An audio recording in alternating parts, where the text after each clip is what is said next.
To anyone, all around the world. The Chess.com Global Championship offers the dream of playing against the best. Whoa! And hey, have we mentioned there's also $1 million at stake? The total pot is $1 million. No, that is not a typo. The prizes are unbelievably generous. We began with thousands of players. Now only dozens remain. Jan Nepomniachtchi holds the fort. He moves on, but it wasn't without some serious problems. But Muradli, oh gosh, look at that. That's heartbreak. The CGC knockout phase has arrived. There are those who played their way in, and some are here thanks to their well-earned reputations. No matter who you are, things are about to get very, very real. Oh my goodness, he blundered a piece? Oh, she hung the rug! A trip to the CGC finals and a clean shot at the largest first place prize of the year. My friends, it's the CGC round of 64. Who will take the next step to Toronto?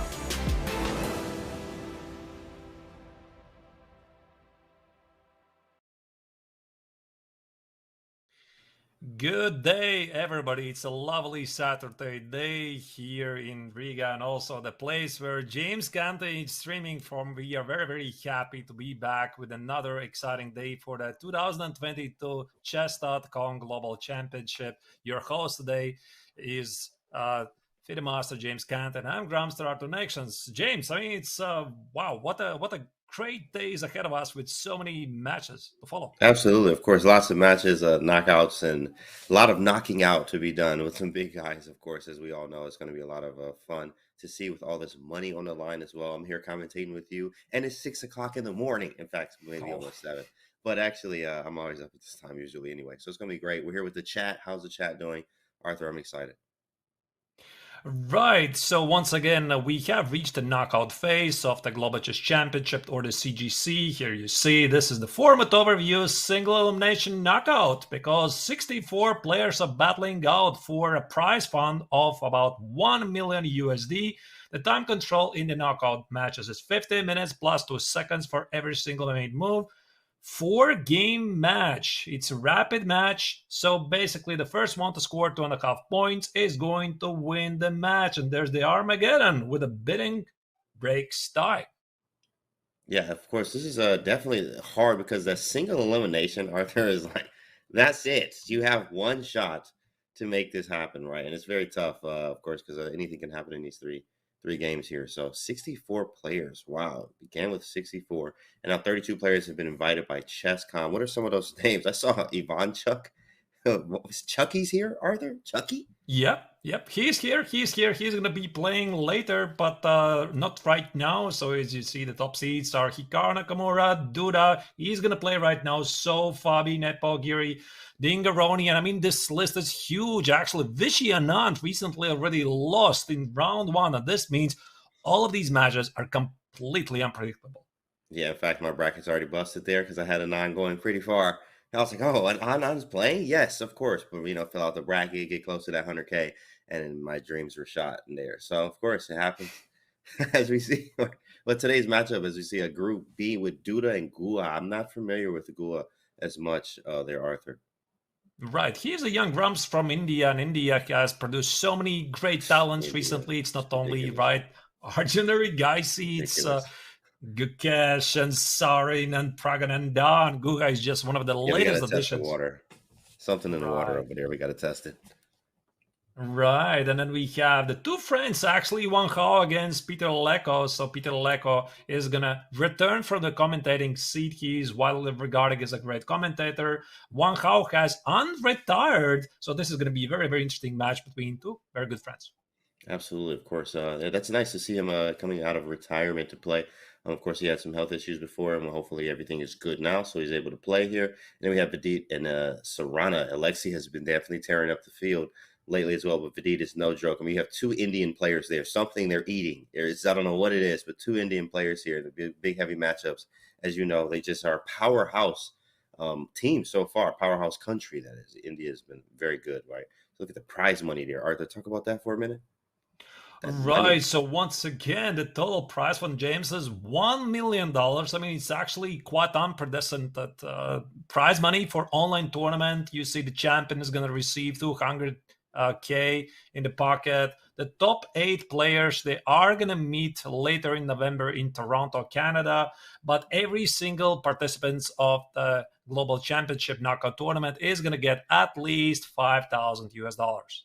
Wow, that's a check right there. Hey, you know, that's a nice payday. Champs get 200,000. What you gonna do with 200,000, Arthur? What you gonna do? What I would do if I would get 200,000? Yeah, what would you do? I 200,000. don't know. I would just party like 1 week, right? I Wow, don't know. I 1 mean, week I of would be partying. so That's happy. cool. I would be so happy. I mean, 200K for first prize, Sheesh, for playing great chess. right? All you need to do really is just play some good moves, right? It can't be really Right, that that's difficult, it. can I it? mean, come on, right? Come on, Arthur. See, you should have played. You should have played, bro. I knew it. I knew. Yeah, I knew you would have won. But that's okay. That's another day. All right. So here, James, we are seeing the knockout tree. So maybe we can try to make some predictions. Of course, Shahriar Mamedyarov has already made it to the next stage. Who do you think who's going to qualify in the other matches? Duda against Guha, Wang against Leko, and Gujarati against Sarana. You know what? I actually think here it looks like for me, I would actually go with Duda with that matchup just because of experience of who I know. I've seen Duda play and not familiar with Guas as much. Wang and Peter Leko, that one actually I do not know. I just don't know. Well, that's a hard one. If I had this, I think it's more like 51-49, maybe 51 going to Peter. Having world championship experience definitely helps, but this is not that. This is definitely different. So it is a mix up there. The Sarana game, that could go either way as well. I've seen Sarana hit everyone. He's beaten everyone before. And also Vidit is in the next level in India. They get stronger every time they breathe, right? So it's definitely a shake up there as well. So, but Shaka is going to have to he's going to find out later on today who he's going to be facing. Right, and we also have the community prediction, and maybe we can very quickly mention over 10,000 people have decided to participate in the prediction contest to get the 100K for the perfect bracket. I also participated, James. Unfortunately, Vichy and Eric Hansen spoiled it. I mean, I was thinking they're going to play differently, so that's why I don't think I'm going to be scoring the biggest prize. And as far as I know, there's no more perfect predictions so far, but still we have over 10,000 participants. And if we mention very, very quickly, 91% predict that young Krzysztof Duda is going to win. 66% predict that Wang is the favorite over Peter Leko, and 72% give the better odds for Vidit Gujarati against Alexei Sarana. Wow. In fact, let me actually take a look at that myself there. Yeah, 91% for Krzysztof Duda. Yeah, I can see that. I mean, of course, he is a favorite there. Wang 66, 72 for Vidit, and 65. Okay, actually for the rest. Wow. So yeah, that a huge one I think is obviously the Wang and Leko. That's going to be actually really a shakeup. But at the end of the day, of course, it's going to be great chess, and it's unpredictable, like we mentioned before. Right. I don't even remember who I predicted. I think I predicted Wang is going to win myself. Also, I gave a slight edge to Alexei Sarana because he's very, very good in these online tournaments. But of course, I mean, this is completely unpredictable. And I would say that from these three pairs, only young Krzysztof Duda is the clear favorite today. Yeah, that's correct. Of course, he's actually seen him. He's beaten. What did he win? A Grand Swiss? Is that what he won? What did he? FIDE World Cup? Something he won. I mean, Wang right? Wang No, not Wang. Sorry. Right. Oh, Wang won it too. Yeah, he won it in 2019. And one of his, I mean, not one, but arguably the greatest achievement of his career. He won it in 2019 ahead of Magnus Carlsen and Fabi Caruana and all of the best players in the world. So that's pretty amazing. Yeah, 2019 didn't know that actually. I was only familiar with Dudas recently actually here. So, wow. Well, that's a big lineup there. As you see, 2669 Chess.com Rapid. 2710 Leko is no joke out here. No joke, as you see here. And Group C5, Group C4, I mean, very close. Very close. What's styles here? So I've seen a lot of Leko. I know Wang is very aggressive. I like that kind of chess as well. What do you think we're going to see here? Not really sure. So Peter, I think, is widely regarded as a fine positional expert, and he's also the former World Championship challenger. He was playing against Vladimir Kramnik. Oh my goodness, I don't remember which year was it. It's been some time already. Wang himself, after winning the Grand Swiss back in 2019, he was playing in the candidates tournament, didn't play really so well, but these are really the best players in the world. And apparently they're very good friends. It's going to be fun. I would actually say it's sort of a clash of styles. Maybe Wang Hao is going to try to play a bit more aggressive, and Leko is going to rely on his positional skills. Absolutely. I believe Wang Hao is going to go for aggressive. It's just I've seen a lot of time studying lots of tactics. His name kept popping up. Wang Hao versus Hang Wang Hao. And it was always very strong tactics, in fact. So tactician there. I think Leko has a little bit of everything. I love his universal style and even the games against Kramnik. So it's going to be nice to see. Look at him in a suit. You see him ready to go. He's at home, right? Maybe wherever he is, but he's in the suit ready to go. This is what I love about Leko. I just love it. I mean, he's always in a suit. I mean, doesn't matter if it's 40 degrees Celsius outside. He's always sitting in a suit. He's really a true embodiment of chess gentleman. I'm a big fan. He probably showers with that too and sleeps with the suit every time. Got to have a suit every time. That's amazing. I like, because you're right. Every time I've seen him, he's had a suit on. In fact, so pretty sharp. The boys look ready to go here. We got some nice games, in fact. So right. the match is 2.5, first to 2.5, correct? Right. So they are going to once again play 4 rapid games, but of course there is this possibility that the 4th game is not going to be played if one of the players is going to get 2.5 points out of 3. So 4 games in rapid. Again, the winner of the matches, all 3 matches, is going to qualify for the last 32. Again, they have a chance to get a double prize money because, again, the last 64 they get $5K US dollars. Last 32 get 10K. So actually, this is a match for extra 5K and then some more. The game has started. Game has started. E4 for the score. Let's go, man. Let's go. It's got some good E4 there. So Wang Hao plays with white, and all of the other 2 matchups are going to start in a couple of minutes. So first, we are going to follow the first match.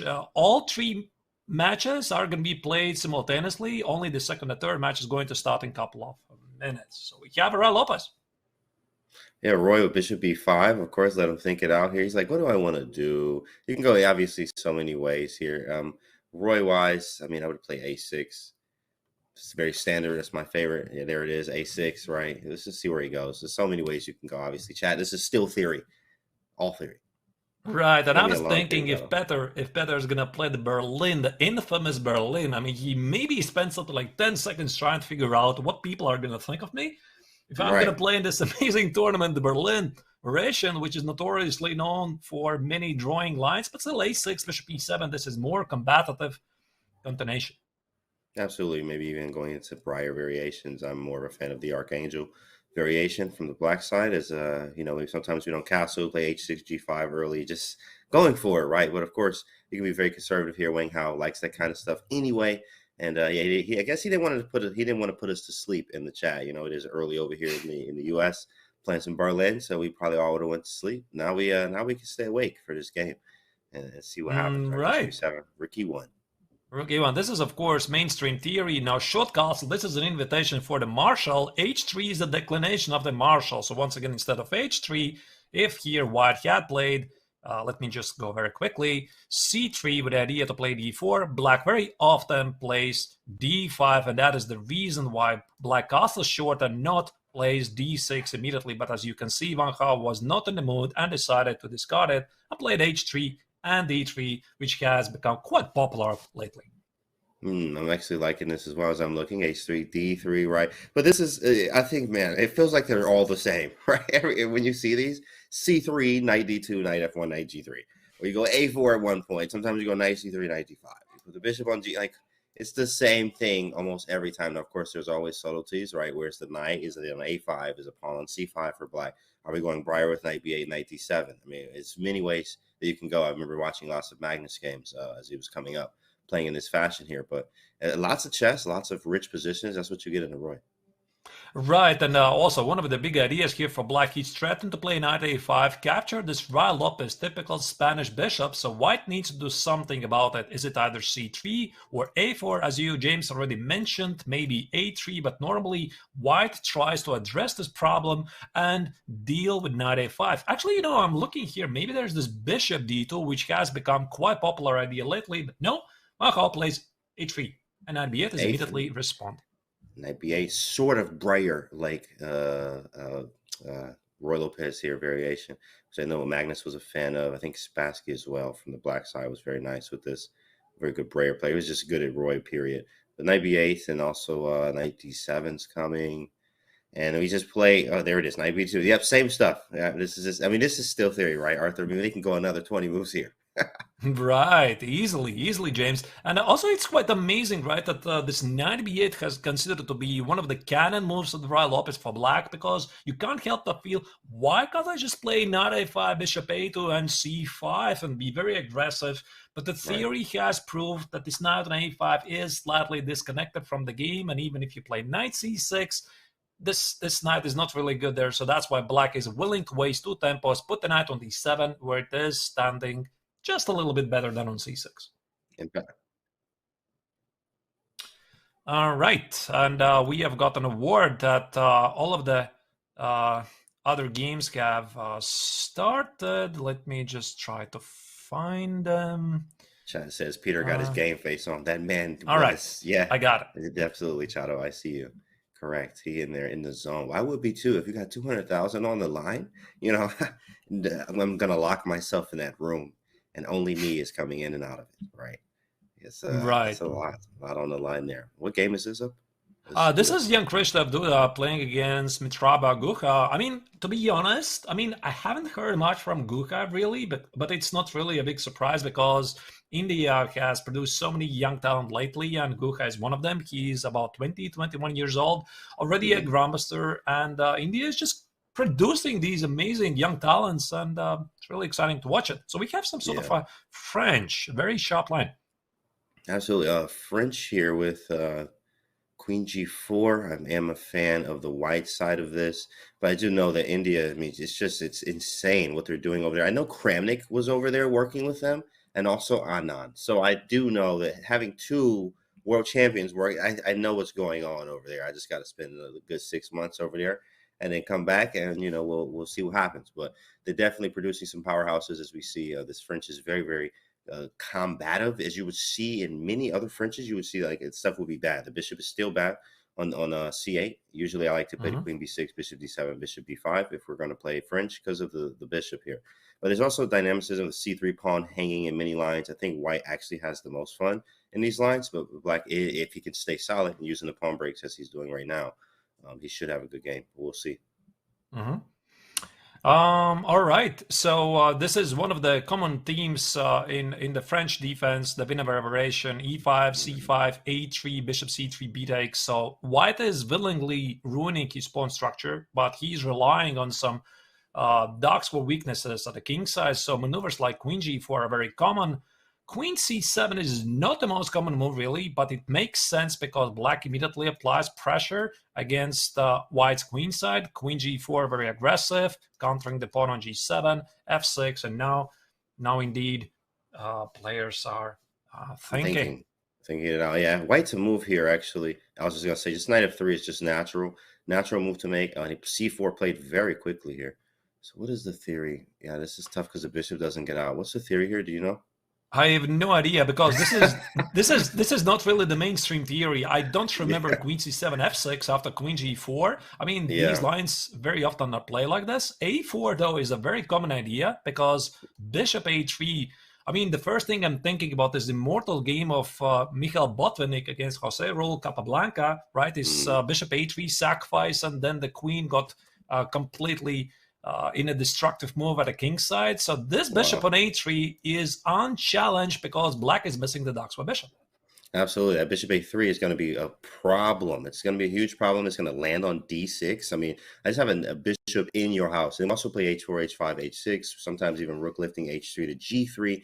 You've seen that in a Fabiano game. Actually, I think I'm not familiar who he played, but I remember seeing this idea and was like, oh, that's so sweet. h4, running the h-pawn, and move the rook up the h-file. Moving the bishop and also, hand casting maybe eventually with king g1. There's so much play left, obviously, but white, again, is the one in the driver's seat, especially with this bishop on c8. Is that a real bishop, Arthur? You tell me. I don't know. I mean, black is sometimes dreaming about getting the bishop on a4, right? Put the bishop on a4, Right. apply pressure against the pawn on c2. That's why white played very quickly this a4. But to be honest, James, I mean, the c4 slightly puzzles me because I had a feeling that queen c7 was with an idea to target this queenside pawns, and black immediately closed the action to stop bishop d3, and probably long castle is also in the card. So this is clearly a prep from the young Indian grandmaster. Absolutely. Yeah, you're right. Look at the time edge right now, 14 minutes. I mean, this is a 15-minute game, right, with 2-second increment, but at the same time, he is blitzing through the moves here. I'm very familiar with the castling queenside idea from black, as he's just abandoning the whole king side here. And you may see lots of times a reroute, for instance, from white playing bishop a3, castling. The queen goes to e3 at some point after rook f to b1, queen to c1. And this is obviously after white black castles, so that we were able to use the b file and open b file, the NEA file as well with the pawn. Trying to do as much as we can here, but this Indian powerhouse young kid playing very quickly can throw you off a lot too as well. Right. Indeed, and he's ahead on the clock, so now he has to move. And also, let's jump into the third match of the day, which is Vidit Santosh Gujarati playing against Alexei Sarana. Now we have, by the looks, this is some sort of a Sicilian 9-off, right? Yeah, some type of Sicilian knight. Yeah, definitely Najdorf. Could also be. I'll very quickly browse. I know we don't have time. So this is the English attack, which always has been around. G5, king b1. Okay, this is already not the main stuff as far as I know. Knight a5, a3, really modern stuff. So white is blocking black's attempts to expand the queen side with b4. That's why knight a5, eyeing for the c6 square. Pawn on a3 is blocking the b4 advancements.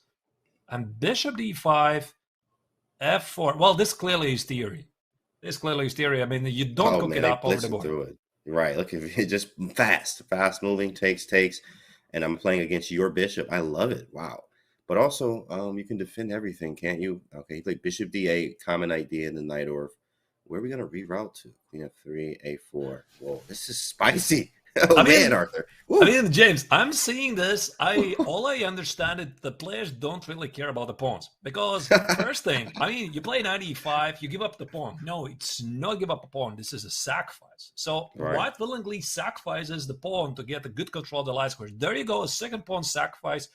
Black immediately accepts. White's idea is going for the kingside attack. Think about bishop d3, h5, g6, etc. Now it's black's turn to ignore the pawn on d6. He plays bishop d8 because he really cares about piece activity. Now white says, I don't need this pawn. Black goes for counterattack. And once again, it's white who sacrifices a pawn with a4. Quick 2, a4. Quick 4, quick a4 there. But what happens after queen takes a4, I'm assuming, is it, you think bishop d3? Most accurate, or I mean, we got to get this bishop out, right? Or do we take on? I was thinking bishop c4, actually stopping b3, but maybe you're right. Maybe bishop d3 is also more. I'm slightly afraid of b3 here. Yeah, b3 is annoying, right? So bishop c4. All right. Yeah, so this a4 actually kind of makes sense because you're closing the queen side, and I don't think you want to play something like a takes, queen b4. There's some issues. I mean, you don't want to weaken the king. Here come everything, right? He sacked how many pawns here, right? Chat says Vidit sacks 3 pawns just to get this position. Hey, it works, right? We're learning something here. Remember, all this is always, as you watch these high-level games, chat, you can always learn something from here and use it in your own games, of course. So I love what's going on. Maybe a4, queen takes, which did happen. Bishop c4 is definitely the movement, which is played. Nice. So now we do have the idea. We could also play, who played this? We've seen Karyakin do it, and also Tal in a famous game, g6 and h5. But I mean, it opens it up. Yeah, it opens it up, but it's not. If it doesn't work, it doesn't work, and you might be in trouble. But it is there. G6 H5 is a possibility. So this actually reminds me of a very nice quote by Alexander Koblenz. I think it was Koblenz, the former coach of Mikhail Tal, who once said, if Misha Tal has an open file, there's definitely going to be a checkmate, right? So the idea is definitely there. I mean, you won't open H file and deliver the checkmate. Exactly. I like G6 pawn takes, H5, and maybe even rook D to G1. And who's mating who? It's also the opposite color bishops here. The dark square bishop is not hitting anything. What is it even doing there? If you take it off the board, it's going to be the exact same position. So the bishop is actually really bad here versus the counterpart of the. We could try to move it. For example, bishop b6, g6. I love this idea, James. H takes, h5, and g takes is suicide because queen h5. That is definitely a mate. Right. Start a new one. And if you play g5, I can play h6, g6, and even if there's no mate, I'm so scared to play this. Rook d6. Oh, rook d6. Oh my goodness, this is a family channel, right? This is getting very nasty here. Wow, amazing. Yeah, this is spicy. This is definitely a prep by Vidit because he's 30 minutes on the clock. I'm sure he's seen this position or at least something very similar before. I love it. Maybe let's jump back to the first match because we have 3 games in parallel, which is once again Peter Leko against Wang here. Do we have any more moves? We do. Oh yeah, this is still theory. It's just like, oh man, you know how long this is going to be. A long one. We know this, Arthur. This is going to be a long game. I like white position, to be honest. I mean, I'm looking at this. Maybe it's not much. I see the bar obviously says the position is equal, but I feel that white has some pressure because white has 3 minor pieces positioned at the king side. I mean, maybe not much at the moment. At the right time, there might be ideas like d4, e takes, knight e4. The pawn on c6 is slightly vulnerable. Let's say I play d4 right away. What do you play? Right. Let's say take it. Yeah, take, right. Take. Right, that's something like queen b6. So let's say queen something. Queen g4. I'm definitely liking white. It's just, this is just, he has activity. I have to go knight f6 with tempo. D6. Queen f5 make a hole. Maybe something like this, you know, you start to see ideas like this. Knight f5, bishop h6. I would be really scared, and I don't care what the bar is saying. The bar says black is slightly better. Oh, come on. I mean, I think white is easier. Absolutely. Easier to play, right, which is practical. C4 played, opening up the line for the bishop, maybe a bishop c3, attacking the weak e pawn, in fact, and making some holes, maybe trying to make a concession, f6, make the light squares weak, the dark square bishop bad. Very nice move, I think. C4 and bishop c3 is now played. This really makes sense. He's pressure. Queen c7. Queen c7, queen c2 very quickly. So black has found himself a real target. The pawn on e5, the black knight on d7 is stuck. It can never go to c5. White has some easy moves like rook e2, rook e1, applying more pressure. Right. This looks rather uncomfortable for black. Absolutely. In fact, yeah, very uncomfortable rook e2 and doubling the rooks. Looks really good for white. You just keep the pressure here. You're playing really with no risk. I mean, we have one weakness on d3, but black having 2, e5, c6, and even a6 in some cases here. It's going to be tough. We have the pressure, the good pieces. White's just had better activity, which is insane that you can press for the small, even more advantage from this slightly better position, I would say, for white, even though the engine says, like, is that slightly better for black or is that equal? Like right. I do prefer still white's position slightly more. So right. I guess we are gonna see how they're gonna play it out. They have spent already almost half of their time. They started at 50 minutes. Once again, to remind you, dear viewers, the time control of the matches is 50 minutes plus 2 seconds. And in case the match is taken to the Armageddon, which we might have to talk about a bit later, there is the 15 minutes for white with no increment. 15 minutes with no increment. Yeah, absolutely. It's going to be quick, right? You got to be very fast here. Chad is talking about Leko is always sharp. Leko, classic guy. Leko's dressed as if he's at an OTB tournament. Yeah, he woke up like that. Woke up, throw the suit on, right, and eat breakfast and play. This is the job here. 200,000 on the line. I love his attitude, and we got to figure out where he gets his suits from as well. So pretty nice. I think Petr is just showing how it should be done, right? I mean, this is how everybody should play. All right, let's jump once again maybe to the next game, which is young Krzysztof Duda. Oh my goodness, what is this? Whoa, G4. Woo! All right, here we go. Let me wake up a little bit. It is early. This is the kind of chess I like right here, big fella. All right, G4. on the board. Yes. Open it up. Yeah, I'm liking white. I don't even know what's going on. I just know that I like the white pieces. F6, G5. What happened here? How did we get here? Okay.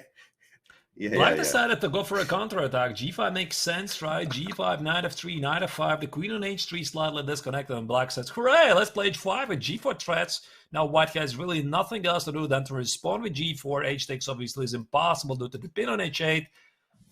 And he takes on f6. Yeah, I think he missed it. You see, you see the time deficit right now. Remember how much time he was up, right? So if him having so much time less now, he missed something. I don't know what he missed. He's moving quickly, but it might have been just G4 here.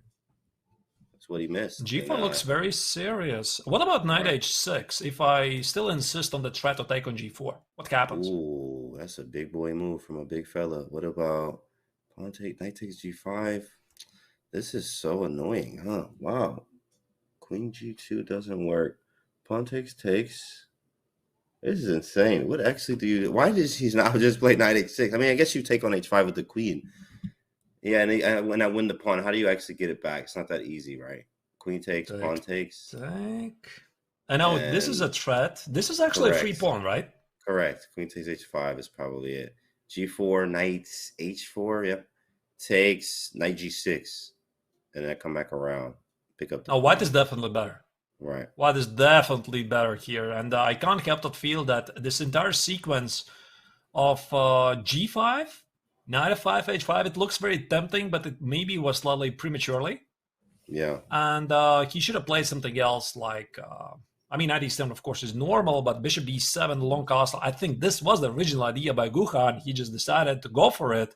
And now this just backfires. Oh, man. He just tried to blow Duda off the board here, and it backfired. In fact, by a lot. In fact, castling queenside was correct. Oh, we have a move, knight h4 happened.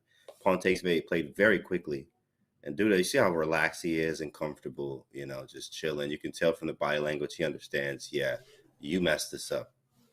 This actually reminds me, James, yesterday's body language of Shakhriyar. Did you watch it? I mean, I did. when he was playing his match against Golovov, he was so relaxed, so refreshed. just chill. Hey, unbelievable. Can you bring me a drink? Yeah, thanks. Yeah, give me a drink. Let me get one of those. Appreciate it. No stress at all. So this is how they play. And now also young Krzysztof, I think he knows there's no danger to his position. He's the one up a pawn, and probably his gut instinct says that black's counterattack with knight f5, g5, h5 was too much. It's getting crazy right now. E5, what on earth? I mean, obviously he's hitting the queen. So you just queen takes g5? What are we missing, Arthur? I think it's a free pawn. Okay. So just take it. This knight is under attack. You have to take it. Take it. Take. You take on d4, I take on d5. Oh, but there's a lot of things hanging there. Bishop d5 at least. Absolutely. Bishop e6, and I don't understand what happens after bishop e6 yet. But we just... There could be many moves. Even just take it, and the c6 on d4, so... Sheesh. That looks great. Long castle, bishop f4, rook b1, something. White has extra pawns, although the kings are weak. Right. This could be one of the lines, really, but queen g5, by the way, all of this has been played already, but e4 and bishop e6 was chosen by the young Inagramster. And then bishop f4 here. I just play a very quick bishop f4. Is there anything I'm missing? I can also play bishop e5 if you try to attack the pawn to keep the pawn there and just keep my pawns. Bishop f4 seems very strong. Unless maybe we also have a rook g1, but he can take on h2. It's possible. Bishop f4 definitely just seems like the best or one of the strong candidate moves. So I think black's plan is quite clear at the moment. He wants to play a long castle, rook d to g8, and then try to get to the white king. But still white has two extra pawns at the moment. One is on f6, second is on h2. He has a beautiful bishop.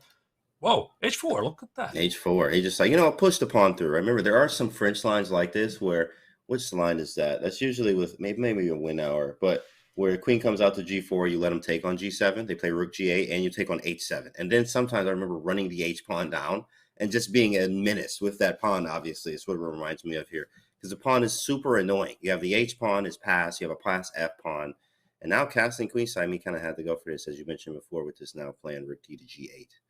Taking on f6. Oh, bishop g5. Psh, row. Wow. I was thinking actually queen g7 made a lot of sense, but maybe black is not obliged to trade the queens. But queen g3, as you said, James, prepares bishop g5.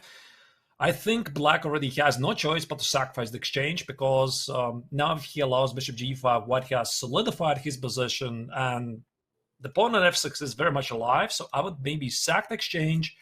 I'll play something like, I don't know, queen f8 or queen f7, give up the exchange here, and pray that because of the queens on the board, a weakened white king, I have some sort of a counterplay. Wow. Yeah, absolutely. Of course, here it's still, but there's some play. It's really rough, especially at the caliber of Duda's player Duda's caliber. But it's extremely tough, as we know here. He's also getting lower on time, and we do not have his exchange sack. He wants to keep it on, but there is no play for black in this position. Literally, you can't do anything. Whoever controls the pawn breaks usually controls the game. So we could play f3, but we also have 2 passed pawns.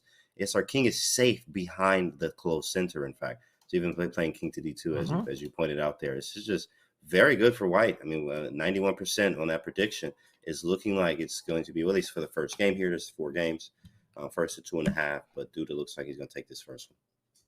Right. But then again, I mean, Gukesh had to try his chances. He knows, obviously, that Duda is a big favorite of this match. It didn't work for him, but still we have more games. This game is still not finished. Maybe, once again, let's use this opportunity to jump to the third pairing of today, which is Vidit Gujarati playing against Alexei Sarana. And this attack, James, it starts to look more and more serious.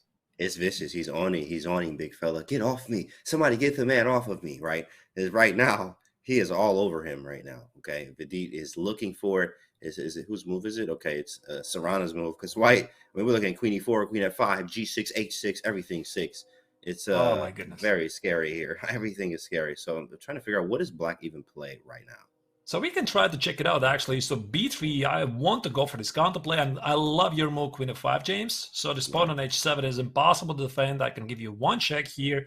Bishop c2. Now, there is no g6, unfortunately, for black, because h6, as you see, the h file belongs to white, and this is just curtains for black. So you can't really do that. And after bishop g3, queen f7 instead is played by Sarana. Queen f7, okay, defending. Queen f5 anyway. What happens? What happens on queen g8? Really? Can he play that? Really? Queen g8? I think that's his idea. Wow. Unbelievable that you can play this. Don't tell me I'm not going to check with your queen. Let's say g6, h6, checkmate to your queen. That's it. You're gone. Mating the queen. I got it all wrong. We got it all wrong, chat. They're supposed to be mating the queen here. Right, so we tried to checkmate the king, but we got a queen. It's also good. Right, that's pretty good. We'll take it. That's going to lead to the king there. Man, what a system and what a sequence of moves. Queen f7 hitting the rook. But there's no other move, right? I mean, exactly. It has to be. I mean, it defends and it attacks at the same time. It's with tempo. Queen g8, and I love your bishop c4 move. It just looks beautiful. Bishop c4. How do you even stop rook d4? Maybe you can't go rook c8. Yeah, like, what do you do? G6 doesn't work. Okay, G6 maybe first. You're right. Maybe after g6 you ignore it, but no, I think h6 is too much of a big threat. You don't want to open h-file, so h6, right. Bishop c4. There's no rook c8, by the way. The queen on the 5 is protecting the c8 square. Now, I don't know. Maybe rook e8. Rook e8. How's the engine not saying this plus everything? It's like, no, it's equal. It's all right. It's like a little better for white. Rook. Wow. I guess he does get away. I'm interested. There's actually no retreat, right? Rook b5 is rook b5. And queen f8 is the next move. Rook d6 is impossible. This drops the bishop. Rook d4, queen. Maybe it's not so simple, really. I know. It's really tough. Chess is a very, very hard game, as you see. Right? You think I have everything, this is on the board. Queen g8 on the board. Wow. And I mean, I can see Vidit having some very, time issues here, which he's had before in previous tournaments. Also, if we've watched before, we've also seen time trouble. He's had games where he was winning and time trouble got him. And I've seen a game with Prague, in fact, like that, where it completely turned the tables. He had a winning position, actually lost the game, got in time trouble. This is looking kind of like that, not a losing position, but I can see him spending 2 minutes here trying to figure this out, and definitely have some problems in time for that. I'm looking in Sarana's facial expression. I think it says, "I'm done." I mean, at least this position, I think he knows. I think he knows that he should be very close to lost. And there's like, okay, Okay, I mean, I was outplayed. I was out prepped for this game. Okay, I mean, this happens. I know this expression too well. And in the meantime, of course, Vidit is super concentrated. He knows this is the critical moment of the game, and he did play g6 h6, and I guess he's gonna try to trap the queen. Although this means that there is no more direct attack against the black king, which is now safely tucked away on h8. All right, and White's just going to try to press as much as we can, hope for a mistake, maybe grab a pawn or two. But I think the worst part actually from the attack is over for Sarana. So as we can see, he was kind of frowning there, and now the frown is really kind of gone. You can see visibly he's feeling a little better, not happy, but definitely a little better than what it was a few moves ago. And here, this is really tough, obviously, for Black to play, but also White doesn't have the clear way to get through yet. Maybe here Vidit is already thinking, okay, I'm not going to checkmate Black, I'm not going to trap the queen. Maybe I can snatch those pawns and get some sort of a better endgame. Let's say rook d6, bishop c4, queen d5, get rooks off the board. And this king, when you look closely, let's imagine any endgame. Let's say we don't have rooks, we don't have heavy pieces on the board. This king on h8 is gone. It's just not even an playing. endgame. Yeah, in an endgame, it's not playing at all. I mean, Right. maybe Black is going to lose because White is simply going to have an extra king at the queen side. An extra king. You hear that, chat? An extra king. You ever hear that one? All right. Yeah, that's from Arthur Nightsands, right? Trademark 2022. Extra I king, said it. You know, exactly. So it's interesting. You will have an extra king to play with if that king is out of the game here. And he's going for this as we see b3 solidifies the bishop, queen f8, maybe just doubling the rooks, and the queen d7. Trying to figure out what to do, maybe sacking exchange at some point. Maybe I don't think that's necessary, but definitely hard as we see. At that time is going to be an issue for Vidit if he doesn't. Wow, and indeed, and Vidit is down on 2 minutes, so clearly he didn't find the most precise way to continue. And I would say that the worst is behind for Sarana.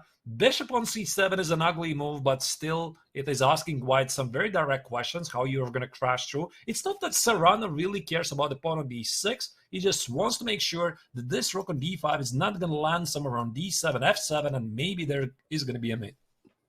Absolutely. Here, I think after the bishop c7 move now, maybe queen to d7, but that's going to be hit with a rook e7, something 7, right? But of course, maybe then he can play a5. And that's exactly what's on the board here. It looks like queen d7, rook e7, queen c6, and then play, wait, rook b6 there? Interesting. Maybe even rook b6. Might have to just get out of there. Yeah, Alexi's doing fine, I think. Queen c6, rook b6. Actually, James, we have an update on one of the games already, because I see that Wang has already won his game against Peter Leko. Gotta see that. I guess this game finished while we were following all of the previous games. So very, very quickly, what happened here? 92, 94, so White was applying some pressure. 96, now look at this beautiful line on d6. It's an octopus, as Jeremy Silman calls it, and c5. Wow. Right, so White is just, oh my goodness, look at this exchange sacrifice. Oh my goodness. Wow, I just have to show it again. Once again, knight c4, 95, and knight b6. Yeah, he didn't expect that one. I mean, that's a dagger there, and it hit him there, and like wow. And then look at the two juicers there running down the board very easily. That's GG. Yeah, now Black just can't do a thing because White's pawns. What is this? Bishop f8, really? Bishop f8. I'm telling you, right? He's in all the tactics books. Wang Hao is in all. I'm telling you. I remember I told you this earlier. I was like, I remember seeing his games in tactics books, right? So of course you're going to see something like Bishop f8 out of nowhere. From this, I mean, imagine, James, I'm having a question here. I mean, how do you trade the bishops? One a bishop f8, right? It's just so great. Bishop f8, yeah. All right. Let's jump back. Once again, and let's check very quickly. Young Krzysztof Duda also has managed to win his game against Gukesh. So this means we have only one more ongoing game, which is Vidit against Alexei Sarana. Yeah, actually here, this is Sarana's game, huh? Rook d6. I mean, rook e3. Oh, he has 4 minutes to 42 seconds. Look at that time difference. Yeah, I knew this would happen. I mean, obviously you're trying to press, so you're going to use your time. And he couldn't find it, and now he's in time pressure trying to figure this out. We may have a sacrifice on f6 at some point. Don't think he's ever going to allow that, but if he a4 on the board, queen d4, queen e7. But actually, rook f6 sacrifice is definitely a motive, James. I mean, rook f6, g takes, g7, rook g1, and you always need to make sure you're not blundering a checkmate there, because the obstacle bishop is widely regarded in attack as an extra piece, because this guy here on c7, it cannot protect the light squares. As you see, he's only protecting one pawn. It looks like he has a c7 pawn, a big one that is, and it's just sitting there protecting the pawn. But black is trying to make whatever he can happen, especially with the a4 pawn, rook on e3 attacking b3. Queen is now attacked. What do we do? So, a4 is hanging too. Right. I'm not sure if this was not if this was intended by Sarana, because bishop b5 just wins the pawn back by force. So actually, you know, looking at this position, black is up 2 pawns. So Gujarati sacrificed the 2 pawns to get a very good control of the light squares. Sarana accepted. Now the attack has winded down. There's no attack. The queen is not disconnected from the action. Now it's more or less active on e8. But probably, I think why the bar is saying that position is about equal, because the pawn on d6 is not really a pawn, and the king on h8, thinking long term, probably is not going to easily join the game anytime soon. Absolutely. Of course. And looking at the time, didn't he just have 42 seconds? He has 20 seconds now. Like, that was just, it felt like, I mean, it was a blink of an eye. Really, literally, I mean, that quick, that he's down to 20 seconds, 2-second increment here. He is thinking on Sarana's time, but Sarana's up a lot of time. This is not a, you know, I'm up a minute thing. This is, you have no time thing. And you only have 2 seconds, and you have to be accurate here, especially if you want to win and not give him any chances, as this is not that clear of a position. Queen e7. Right. And again, probably Vidit is not very happy that he's playing such a sharp position with only 20 seconds on the clock. But yeah, sometimes this happens. You try to make those perfect moves. Queen d6. The bar didn't like it though. I'm not sure why. Bishop c7 to bishop e5. Oh. This is what he missed. Look at this. Now this bishop is very good. Bishop e5 is just killing the game, is it? No. GG, start a new one, right? And then it's bishop e5, and that's over. You have to sack the exchange. Bishop e5, king a2 is a very lovely mate on a1. So clearly this was missed by Gujarati. Rook c6, 3 seconds on the clock. That's a wrap. Start a new one. Take. And Sarana goes on to win this game. He's going to win. It was a time, look at him, the head shake, the disgust. What am I doing? Why am I even here playing this game, right? You start questioning yourself and you get angry. Absolutely. It's definitely understandable here. He was definitely winning. I wonder, where did he go wrong? Obviously, it was just clear that White was winning the game, or at least pressing the game. Definitely right. Maybe we can very quickly check after the game is going to be finished where exactly Vidit played it wrong, but he had a very, very promising attack. Now this is, of course, completely lights out for White, because Black has not only the exchange, he has 3 passed pawns, and there you go. The B pawn probably is also going to fall very quickly, and by that, this should be the resignation of the game with rook b4 and go back. You just don't play this game anymore.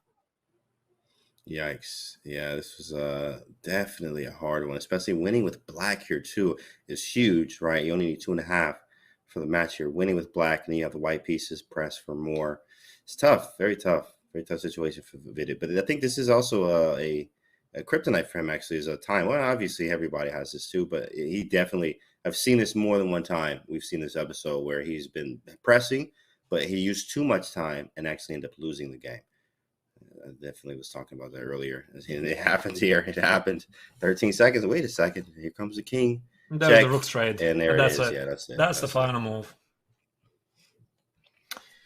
So this means Alexei Sarana wins. And what a comeback it was, because looking at the position right after the opening, we had, just a sec, let me try to find it. I mean, looking at this very promising attack, h4, a4, amazing idea, rook d5, h5, bishop d3, and Black was forced to put a queen on g8, and I can't help but feel this should be something. And also the bar says White is so much better, but still Gujarati was unable to find the right follow-up.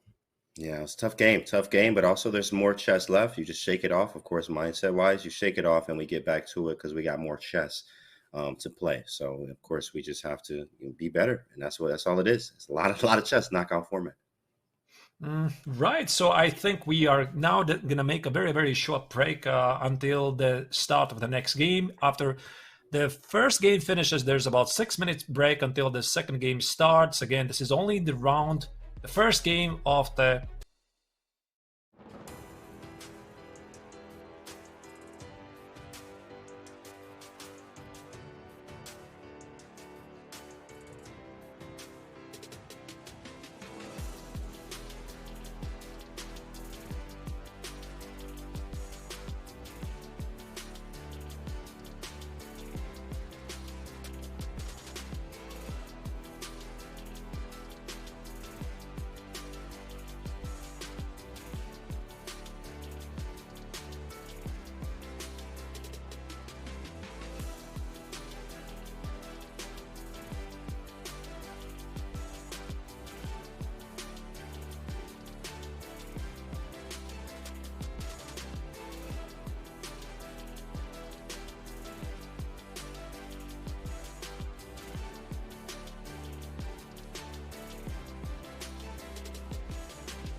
Your subscription makes shows like this possible, which is why our Twitch subscribers will never see ads on Chess.com.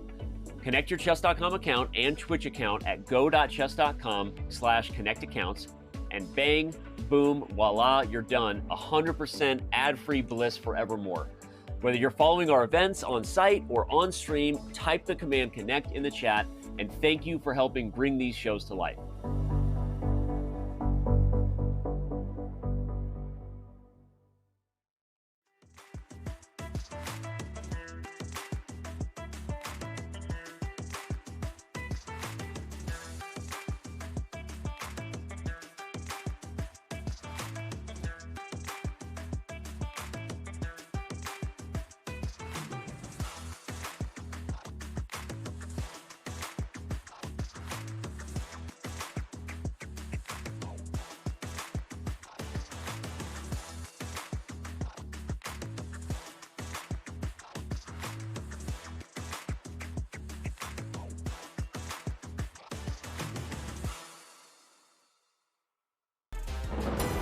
Open to anyone, all around the world. The Chess.com Global Championship offers the dream of playing against the best. Whoa! And hey, have we mentioned there's also $1 million at stake? The total pot is $1 million. No, that is not a typo. The prizes are unbelievably generous. We began with thousands of players. Now only dozens remain. Jan Nepomniachtchi holds the fort. He moves on, but it wasn't without some serious problems. But Muradli, oh gosh, look at that. That's heartbreak. The CGC knockout phase has arrived. There are those who played their way in, and some are here thanks to their well-earned reputations. No matter who you are, things are about to get very, very real. Oh my goodness, he blundered a piece? Oh, she hung the rug! A trip to the CGC finals and a clean shot at the largest first place prize of the year. My friends, it's the CGC round of 64. Who will take the next step to Toronto?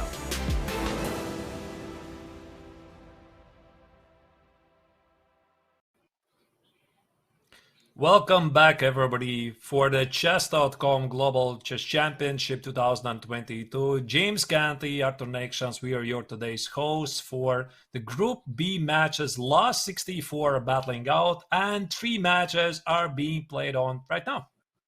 Absolutely, of course, as we have the matches come back up, you see Duda there and also Gukesh. So Duda won the first game. He looks calm and comfortable, going to play with the black pieces. We know that man's very solid. Carol Khan, really many things. Of course, he can play sharp if he needs to. But yeah, you got to bounce back here if you're Gukesh. You got to win or at least stop the bleeding with a draw here. First to 2.5 takes the match. All right, and actually I find it quite amazing that all of the 3 first games of the Group B matches, they have been decisive because young Krzysztof Duda was able to get the better of Mitrapa Gukesh in the very sharp French defense. Wang played a beautiful Rai Lopez game against his good friend Peter Leko, and Alexei Sarana managed to strike back against Vidit Gujarati, which appeared to be very close to lost position. Absolutely. Yeah, that was a tough game there. Najdorf, man, you never know what's going to happen in those Najdorfs, right? You're thinking you're losing, and then somehow you win or you draw the game. That's just Najdorf Sicilian for you, in fact. I know personally. So definitely a very, very hard Rolls Royce of the opening is what they say. So very good game from Sarana here. And now we're into Duda's game, where it's in English here. In fact, you have a lot of experience with this, having the course out, actually C4, E5. Is he following the course right now, or is he not? Right. No. But here's the thing, because after E4, I do believe myself that Bishop C5 is the strongest continuation. Mm-hmm. But after Bishop C5, this is what I carefully analyzed. And after Bishop C5, Knight E5, maybe I can show it very quickly. This is the main theory here. D4, Bishop E4, D takes, Knight E4. Now White has numerous moves here. Queen D3, Queen D4, Queen F3. Black is doing all right, but I think the reason why Duda is not going there, because sometimes these lines lead to forced draws. Sometimes. I mean, if White is not really pushing very hard, there are some lines which lead to a draw. So that's why this Bishop B4, I think also in the professional circuit, is considered to be slightly more ambitious because Black perhaps accepts slightly inferior position, but there is no forced repetitions immediately. Ah, interesting. Taking it into just, hey, I want to play for more. And as we see, white does have the space advantage, but black is developed. And of course, castling, maybe we can just play very solidly as Duda is very good at playing, obviously, a universal style, but definitely, I think, more solid. I've seen a lot of solidity in these games. So definitely having pieces out, developing, following the principles, solid structure. Nothing wrong with this position. Just slightly worse, as you say, because of the space.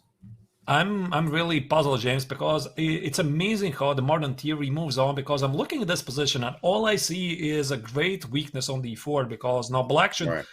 pretty much automatically, if you'd open any classical book, let's say bishop f3, bishop d3, 94, and probably the author would say black is slightly better because he controls the d4 square. I mean, there's no reason to weaken it just like that. But there we Right. go. We are in the 21st century, and suddenly it's more than that. It's the two bishops, it's knight a4 ideas, and that's why, for example, why the bar says here, white is actually slightly better.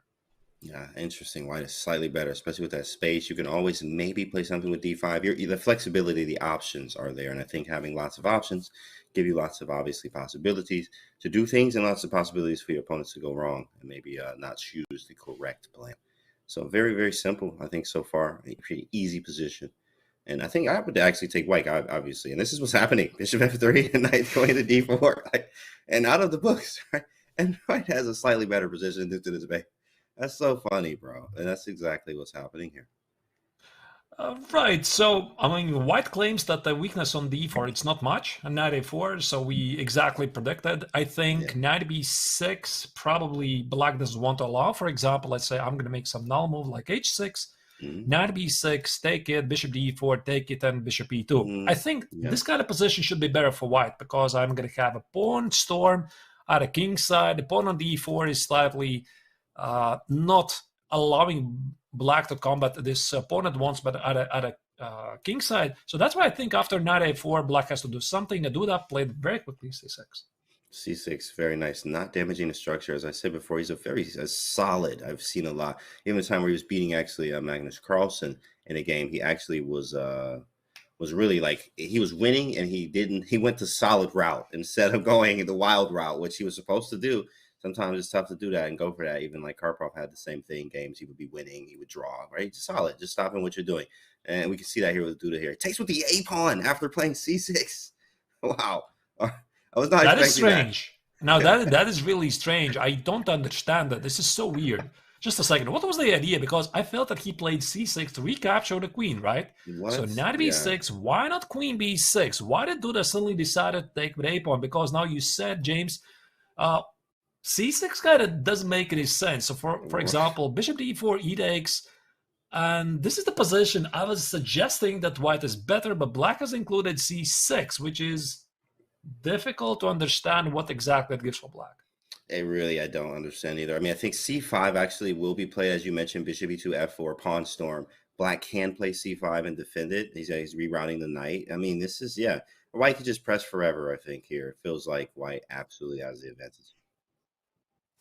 All right, so while they are battling it out, I definitely would evaluate this position to be slightly better for white due to this bishop g4, f4, some kingside attack possibilities. There's other of the games have started as well, so maybe let's jump into the second game, which is Alexei Sarana with white against Vidit Gujarati. What do we have here? Something d4. It's like a Queen's Gambit. What the heck is this? Queen's Gambit accepted, what is this? Right? Yeah, right. Yeah. So Queen's Gambit accepted, d takes on c4, e3, e6. This is really interesting because I really love such concepts in chess, James, because black takes the pawn on c4, not with intentions to keep it, but immediately target a white pawn on d4 with moves like c5, which was immediately played. Knight c6, probably already hinting at some IQP positions. IQP meaning isolated queen's pawn structure. C takes and e takes.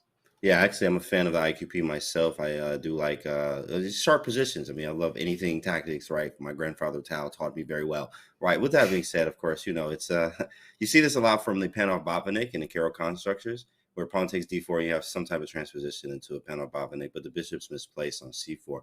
So you have to actually go back to d3, which causes a tempo loss. In fact, where black can really consolidate if you don't play a3, because knight b4, knight goes to d5, B6 happens, bishop B7, and black's just cool and chilling. There's also an idea in the exchange Carol Khan now that Shaq played, which is knight E7, knight G6 after the bishop goes to D3. So you have to be very, very careful of these ideas and like having the IQP. It may not work if this man understands everything he has to do, which I'm sure Vidit does. Right, so I would probably play, if I was Sarana, I would play something like knight c3, and since Vidit, he has to strike back because he lost the first game, I would not be surprised to see the IQP with something like c takes, bishop e7, or we could see actually some of the best grammars in the world showing how IQP should be treated today. Absolutely. This is going to be nice. I get to see this from both sides. It's free lessons right now. I know what happens in both sides. So we got to see. This is going to be a nice game, Chad. Definitely pay attention, of course, for the IQP structure to understand how to play against it and also, you know, maybe how to play with it. Both sides here. It's going to be very nice to see how this game heats up. And also the third game has started between Peter Leko against Wang.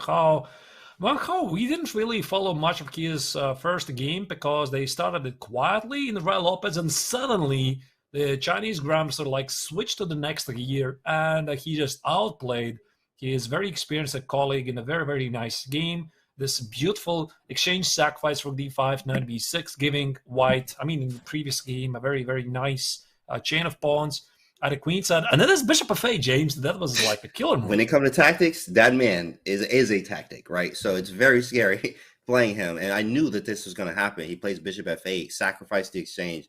We know that stuff's going to happen. So Peter Leko is going to have to be super sharp, or also maybe just take it super solid and don't play anything super tactical. As you see, that looks like what he's doing right now. Like solid, this is not the regular Sicilian. I'm assuming this was a Sicilian here, that he played like D3 or bishop B5. Maybe it was a RO64 of some type or something, but E4, C5. Yeah, RO64, right. And he just played the solid version, not even capturing on C6 yet. And just making it very easy and solid because, man, those tactics was vicious. Wang Hao put on Peter Leko there. So we don't want another repeat of that. Right. And again, I really love these RO64 structures because usually the main continuation, once again, after bishop b5, g6, the modern continuation here is bishop takes on c6. And this is where theory has moved on. A short castle, bishop g7, d3 is slightly offbeat because as far as I'm concerned here, instead of d3, white normally plays rook e1 and then tries to play the c3, d4. So here, Leko is just playing quiet chess. E5 is a very common idea in the RO64 because white wants to make sure that black doesn't play d6, d5, fixing the center. Knight e8, bishop c6, d takes on c6. And after h3, commonly black tries to get the knight on e6, b6, knight e4, and after the trade, get the bishop on b7 and play c5. How do I know this, James? I've played this line like hundreds of times. Oh, nice. That's right, good to know here. That's good to know. Not exactly with the sort of the moves, really. I mean, okay. I would play with rook e1, short castle and rook e1 instead of d3, but these positions are very often very similar, and I like it for white. It's slightly better.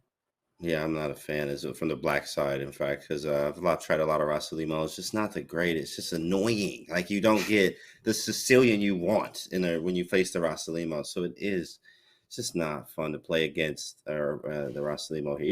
Even with the bishop pair. Now, if you open up the game, it is fun. But if you just sometimes you don't manage to, and they have the good grips. They play h3. The e5 pawn is extremely strong. It just feels like they always have enough here. You have to be very, very accurate. But we'll see, what happens. Of course, Wang Hao was able to strike first, and that tactic there definitely hit Peter pretty hard, but he is bouncing back. He's focused, as you see here. So we'll see what happens. Right. So white for the first thing he needs to do, he needs to deal with the bishop g4. And maybe here Wang Hao is trying to figure out, should he react against this? So h3 is a very common and immediate response. But maybe Wang Hao is thinking like, how can I try to salvage a tempo? For example, I could try to play rook e1, and after bishop g4, I could play h3, allow this trade, and then see what happens. But I'm pretty sure that Wang Hao is now choosing between h3 and something else. Yeah, it's quite interesting. All right, here. let's move on. Yeah, let's see what else we got. Let's go back to So we still have young Christoph Duda's game against Mitrabha Guha. Oh, whoa, what happened? The G-pawn's gone. Oh, my goodness. What happened here? I have to go back a couple of moves. We left it after bishop g4. Bishop What did he do? D1. Did he play G5? Oh, What is- G5. Look at What? that. He came to play today. G5? G5. Is he stopping F4? What did you want to play next? F4? Let me stop it. G5. Definitely thinking, yeah, that's exactly how you're supposed to think, but just oh man, that's just a peculiar move. But it works. It makes sense. But I wow, just G5. love it. I just love it. And actually, after G3, there's G4. So you still can't get rid of this knight on E5, and this is actually what happened because here Guha did play F4. And now the question is, isn't the black king slightly weak because the queens are still on the board, all of the heavy pieces on the board, but Duda is very confident that the knight on E5 is a monster. Wow. I mean, he's definitely showing a different class right now, as he was able to beat Magnus multiple times. In fact, here he's showing some class right now. Play G5 and put the who's attacking who now, right? Hey, G5 looks scary, but then I put the king on HA. I play Rook G7. I'm going to move my queen next, and then double the rooks. And I'm on your head. I'm on your head. I am on you. You better be very, very careful how you proceed. And look at that bishop. Is that really a bishop? Right? What is it doing? No, it's a big pawn. It's just huge a pawn. in fact, right? It's a huge very pawn. I mean, yeah, it's not doing much. And actually asking who would you prefer, I would definitely prefer black because suddenly the position has changed that black is easier to play. Queen E7 is the next move. Rook G8 is an easy move. The queen side is pretty much back. There's no breakthroughs. These pawns are taking care of everything. You just sit and do nothing pretty much. And the knight on E5 means that black probably is going to have pretty much every single endgame better. So I can't help but feel that if we go back to the sequence after knight E7, that bishop G4 maybe was not the best choice. So it's a very logical move because you want to play F4 next. And this allowed knight E5 and G5. And G5 is a stunning move. Man, the power of the tempo. It was just one tempo, right? Bishop G4 was not it. 95, and then he moved it twice. If you just go Bishop D1 in one move, it's different. It's literally completely a different game. I have to ask though, James, after Bishop D1, will you still play G5? Probably. Now that it's there, probably we might go G5 anyway because that's too much, right? I don't know. I cannot play G3 and you can't play G4. That's true. We can't play G4. It feels good, but that's not right. Yeah, Bishop D1 is just different. The one tempo there. And I guess maybe just got a little bit shook or moving a little bit too fast there. But something happened, and that was definitely an error. Gave him a free tempo there. It's just something that, especially at his level, one tempo decides the game, as we see here. Right. So now Guka has played Bishop E2. To be honest, I slightly didn't understand this resource of Bishop D1, why the bishop was belonging on the E1 and Bishop E2 immediately. But I think that Jan Krzysztof definitely knows this position.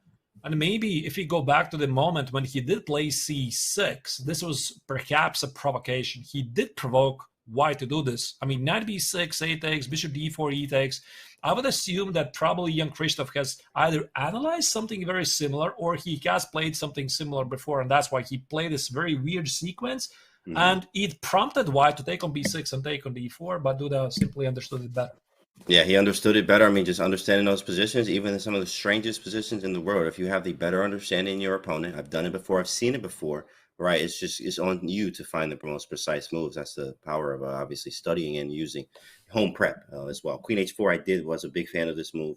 Queen H4 is on the board now with doubling the rooks and sacking possibilities if you try to play G3.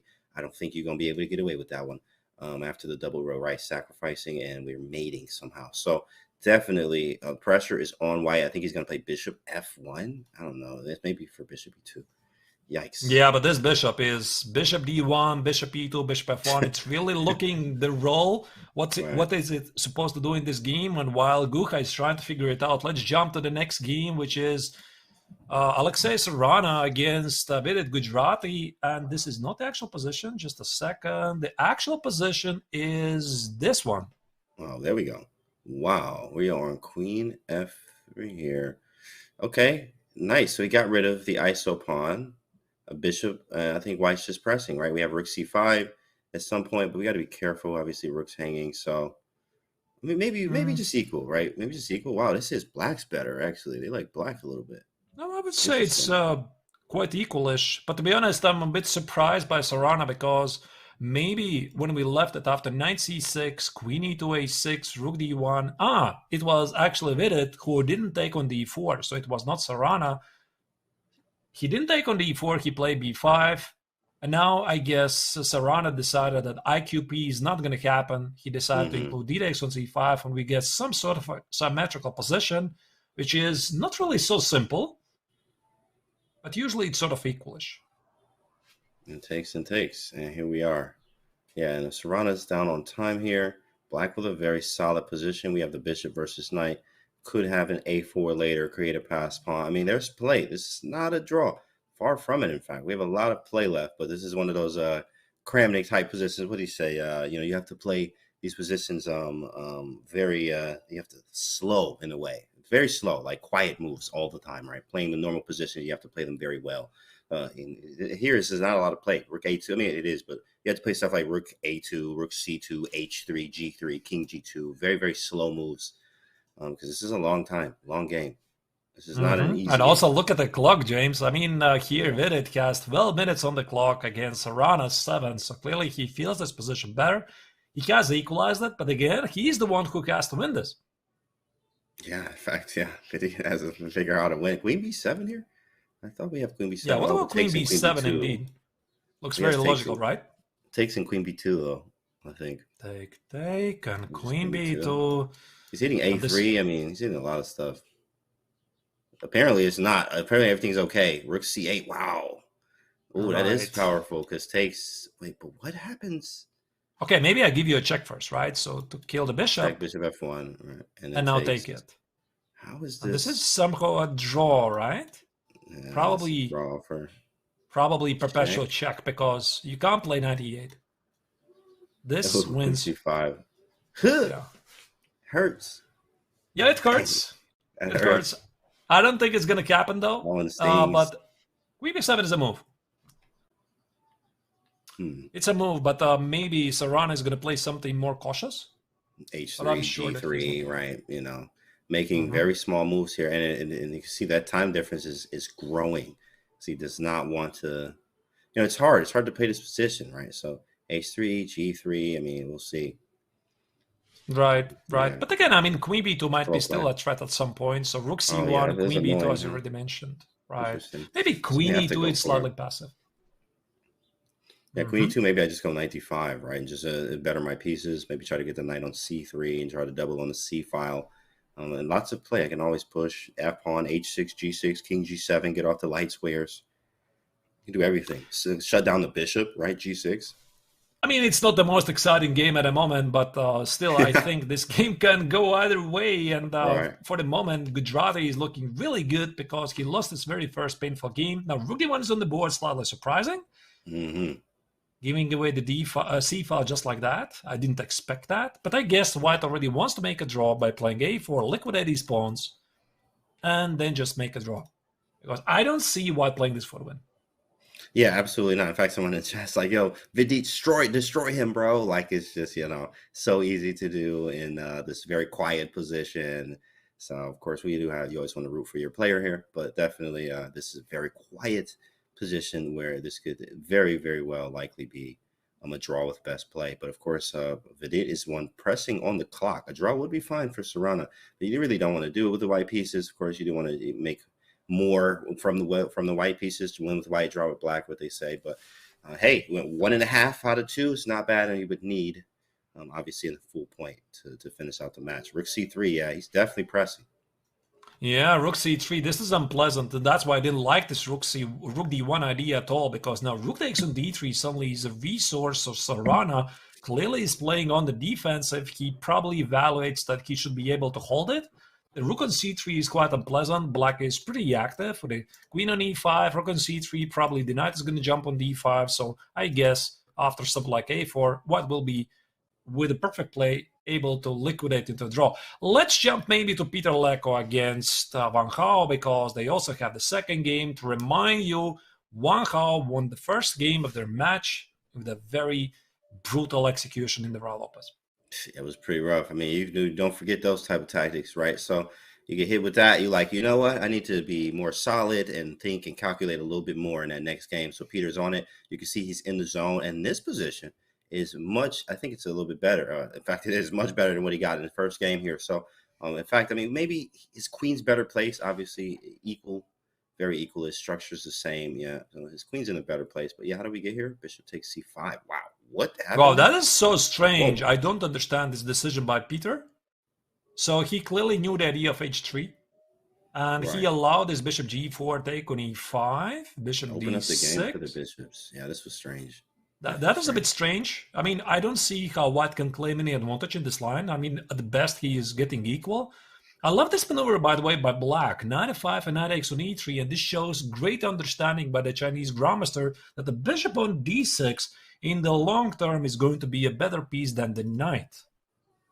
Yeah, and I mean, look at the time edge here. Wang Hao is looking very nice. I mean, yes, of course, it's equal, but the time pressure, you have to win a game. It's Peter here too as well, 2.5. It wins the match here. So yeah, nice move, right? Bishop d4, and back to g7, stopping the knight jumping around. The knight can't move as much, or it's not as active as it can be. This is another one of those quiet games. Like this is gonna be a long one. In game. G3, H4, slow advantage, improving your position little bit by little bit. I mean, in this game, I would say that Peter Leko is slightly unrecognizable because I don't understand, once again, going back to the sequence of bishop e3, but I understand how sometimes this happens. So, I mean, if you would ask, does Peter doesn't know h3 idea and the typical kingside attack? Of course he knows this, but sometimes you're just thinking so deep, you just ascend to the next level, you start to evaluate things so deeply that then you make the move, and after a couple of moves you realize your deep idea was not so great, really, right? So I'm pretty sure that Leko right now regrets having not played the simple chess here, h3 or rook e1. So this idea, I'm not sure what he was aiming for, but it clearly didn't work for him. There's no advantage for white, and now black is calling the shots, and also he's the one having the lead in the match by 1 victory. And right now, I would say Wang Hao becomes a clear favorite in the match. So bishop d4, black is just better. Yeah, bishop d4. I mean, what are you going to move the knight to d1? I mean, you kind of have to, right? You don't want him to damage the structure. I mean, I guess you could. But that's just unfathomable, really. I mean, this type of structures here, why would we just make a weakness like this? Also, queen d5, maybe try to trade the queen Scandinavian-like, and have just a better position. Yeah, knight to d1. Oh, I love this. Queen d5. And take, trade them. And c5, c3, back up. Right, and black's totally fine. Minority attack, b5. Beautiful. Yeah, something like this could be played. It makes perfect sense. I also like it. And white has no typical attack at the king side. All right. Wow. Bishop to d4, a3. Whoa, we got moves. Okay. Did he play a3 and then a5, knight d1? a3, a5, knight d1, bishop g7. I love this bishop on g7, and really feels like a sharpshooter. I mean, striking from a tower. So bishop on g7, you start to appreciate that this bishop is controlling really nice long diagonal. Knight on e3. So Leko is trying to activate the knight. I mean, okay, white probably is not in the trouble, but again, to remind you, the match situation, he has to win. I mean, he has to win, right? I mean, maybe not immediately, but the match so far for Peter Leko is just not going his way. Absolutely, especially, I mean, you have to win or you have to get on the board, right? Maybe you could draw in and really press in the next game. But here, this one is tough. I mean, trying to press into this game, I mean, you could lose. You could definitely lose. So you have to probably just take the draw. And just start fresh, go out all out. What is your most aggressive opening you can play against what he plays that you know inside and out? Hopefully, you can get a good position and go from there. Because this is not looking win-like at all, in fact. Especially no, not at all. 2 minutes, too? Look at his time. Yeah, 2 minutes. So Peter is so low on time. So 9 minutes for black, slightly better position, lead in the match against Peter Leko's 2 minutes. So white already needs to be very careful here not to lose the second game in a row. All right, let's move on once again. So we are going to jump back to the young Krzysztof Duda's game against Mitrapa Gukesh. Look at the bar and see that it's not only the knight on e5, it's the queen on e3, and the white king is under a direct attack. Look at the engine. The engine's like, yeah, this is over. Start a new game. Get him off the board. First off, what is whose move is it? He's trying. Okay, so it's Duda's move. So rook is wait, how do we get here? Yeah, let's see. I'm slightly curious. How do you get so quickly in such a trouble? So queen h6. So 8x on b6 apparently was a mistake, allowing queen e3 check. Oh, queen e3 check, I guess. He can't play king h1 because there's going to be a trade and the bishop is Oh, hanging. bishop hangs. Yikes! Just a simple tactic. Wow. And then king f1. Right. I'm not sure why rook Yeah. f2 not. Maybe there was I some was kind just of thinking tactical that shot. maybe there's I don't right. What happens to rook f2? Do you take on g2, rook g8 afterwards? I was thinking something like this might be an No. idea. King f1, and there should be a mate or something, no? I Check. thought queen h3, but he Here. gets away. Oh yeah. Check. How is he? He's getting away. Wow. Knight d3, right? All kind of stuff. Like how is this not? Check, and you get the rook back. You get the rook back, and the bishop is hanging as well. So definitely, this was maybe the idea that young Krzysztof Duda was counting for, and that was missed by Mitraba Gucha. So here, g3 is played I'm out about to of say, there it desperation. is. Rook takes. Take it. I was thinking that, dude. Don't even breathe. Just take it. You Don't even said think it. about it. You Sack said it, first, think James. later. That's You my, said yeah, it something I've like learned that. 15 minutes ago. Yeah. You said there might be a sacrifice on g3 the checkmate. There you it go. is. There it is. Sack first, think later. I have graduated from the school of Tao, just where you came from in Latvia. I know exactly the place. Absolutely. Rook takes g3.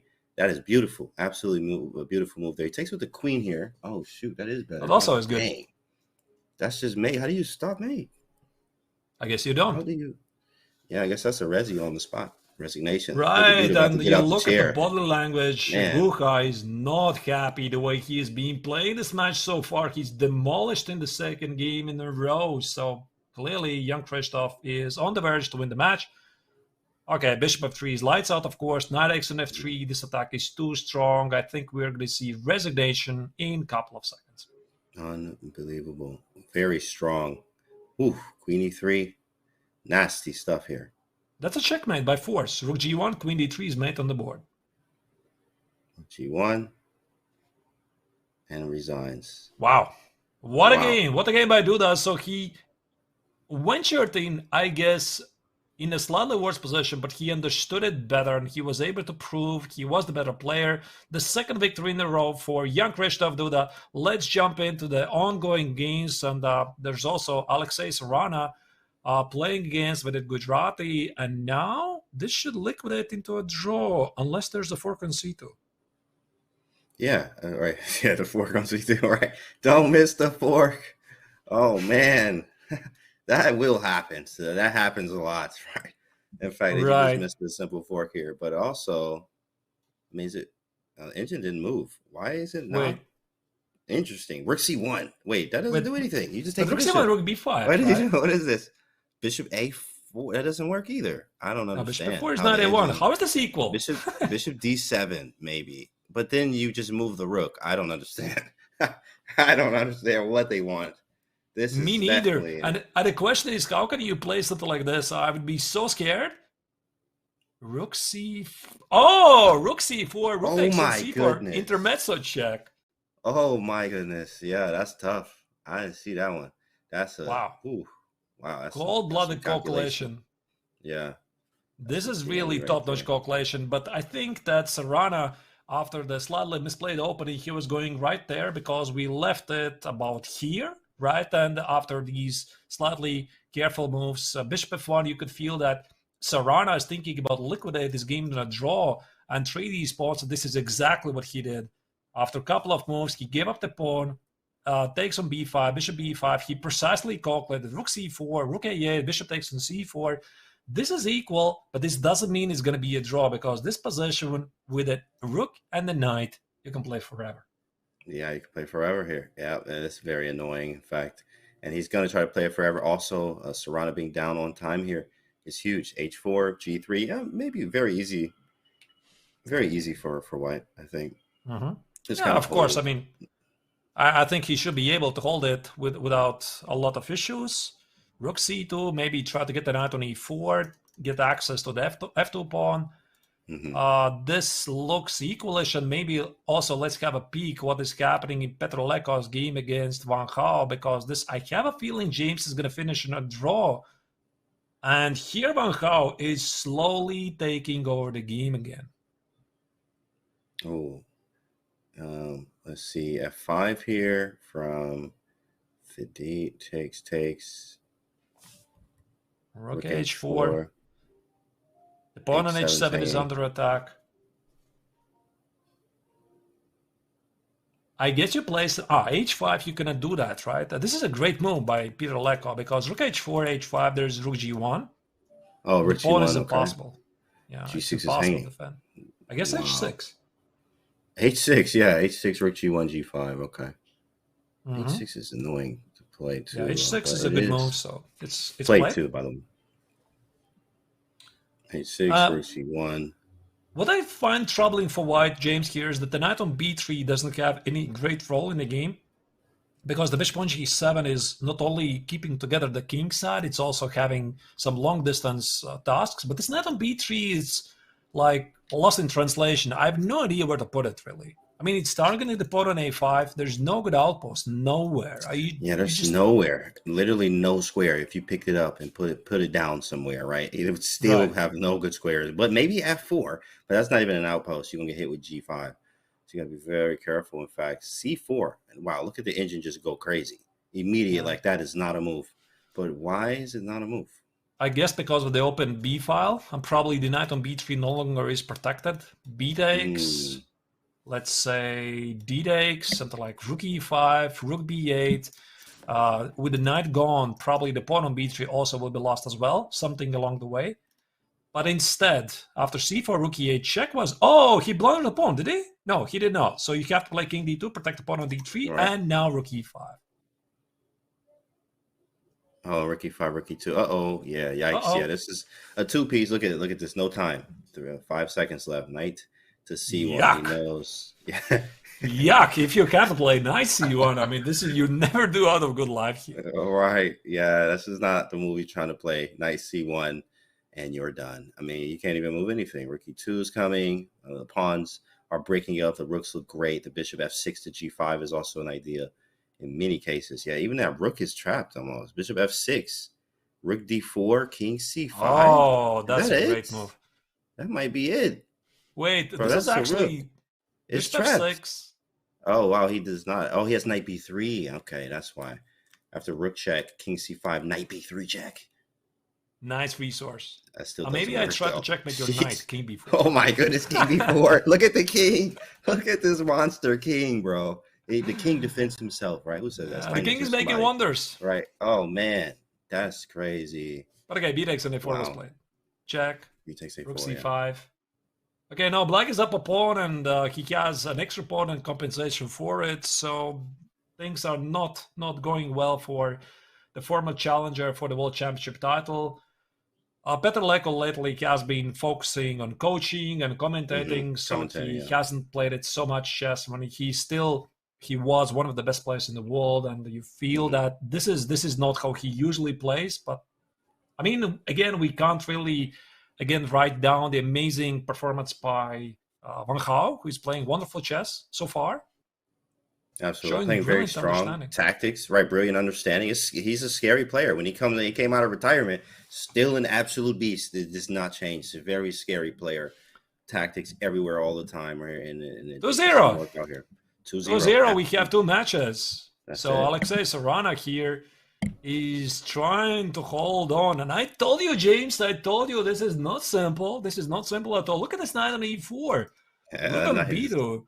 This knight is really annoying. Yo, get this knight out of my house. How do you shoot? I can't do anything, can I? No. I literally cannot do anything right now. Right, you just have to give a lot of checks and pray. The rook. Yeah, exactly. Just right. Pray. I don't know. Rook c1, rook e1, and pray. Nothing happens to you. Yeah, I just check you, and maybe try to take the g6 pawn. That's it, right? But doesn't he have? No, he doesn't. Yeah, maybe we're okay. And engine holds. Yeah, it's just checks. I mean, engine is always unimpressed. I mean, engine never understands the fine ideas by human beings. But definitely you can't help but feel that Vidit has made some progress here. Oh, for sure. So I would imagine at some point he wants to play g5, h4, create some targets. Oh, where does the knight go?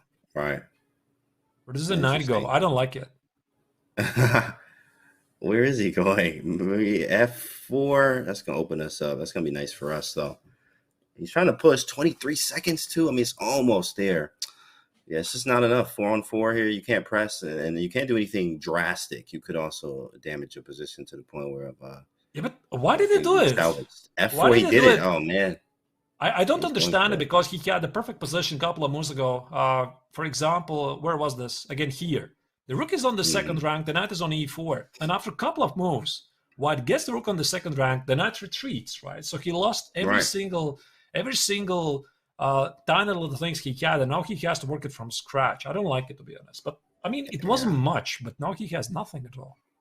Especially after F4 here, the bishop is now active, and you got to be careful of rook. I mean, you have to be careful, right? At the lights, you got a lot of stuff on light here. But okay, he keeps the knight where it is. And the rook goes back. Yeah, rook goes back. Yeah, rook goes back. How do you even make a progress? Maybe take, rook And b3, rook B3, some knight yep. e3 check ideas. But now I think this is going to be a draw. So Absolutely, same here. So Sarana was in slight trouble before. Now this appears to be a simpler task. Maybe what Vidit is really dreaming about here is try to get a position where he can somehow get a rook and a knight against a rook, which you can legally play for 50 moves. For free. That's right. That's true. That's true. And we have seen, especially in time trouble, anything happens with that rook, knight, and the rook.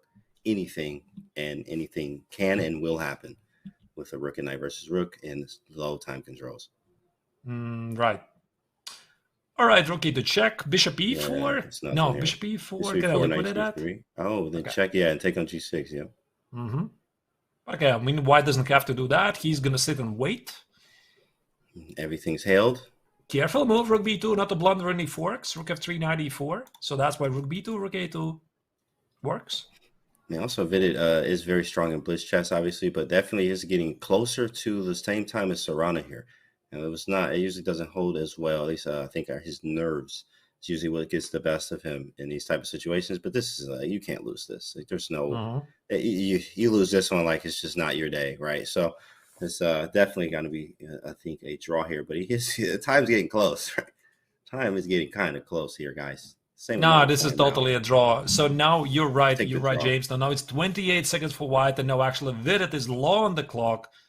95. This is a draw offer. Now it's Sarana who goes ambitious. Rook a6. Look at that. Right. Takes. Okay, now we got a draw. We should have a clean one. We should have a clean one here. Okay, rook a4. Pretty clean. They playing this boy out. Like, they about to play this one in 100 moves. 100 moves. I see that Sarana has offered a draw. Yeah, there you go. Okay, there we go. Nice. Very, very nice. What does it mean? It means that this is the only match which is more or less close because Vidit lost the first game with the white color. He had a very promising attack, and now with the black color, he was slightly pushing, but Sarana never really gave him any chance. Anything, yeah. And Wang, James, I mean, he's just demolishing Leko right now. 2-0, flawless game with black. Scary form from Wang right now. Scary form. That's all I'm going to say. You better watch out, and you better bring your best game when you play that man. Right, and young Christoph Duda, 2-0 against Gukesh by showing a better understanding in the English opening. Having a monstrous knight on e5, and he just used his chances at the right moment. So I guess, again, we are going to make a short break of something like 5-6 minutes. Hope you like it so far, dear viewers. This is James Canty. I'm Arthur Nexans. We're your host today. Come back for the third game of the qualification matches for the knockout tournament of the B group. Stay tuned. Don't go anywhere, and see you soon.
open to anyone, all around the world. The Chess.com Global Championship offers the dream of playing against the best. Whoa! And hey, have we mentioned there's also $1 million at stake? The total pot is $1 million. No, that is not a typo. The prizes are unbelievably generous. We began with thousands of players. Now only dozens remain. Jan Nepomniachtchi holds the fort. He moves on, but it wasn't without some serious problems. But Murad, oh gosh, look at that. That's heartbreak. The CGC knockout phase has arrived. There are those who played their way in, and some are here thanks to their well-earned reputations. No matter who you are, things are about to get very, very real. Oh my goodness, he blundered a piece? Oh, she hung the rug! A trip to the CGC finals and a clean shot at the largest first-place prize of the year. My friends, it's the CGC round of 64. Who will take the next step to Toronto?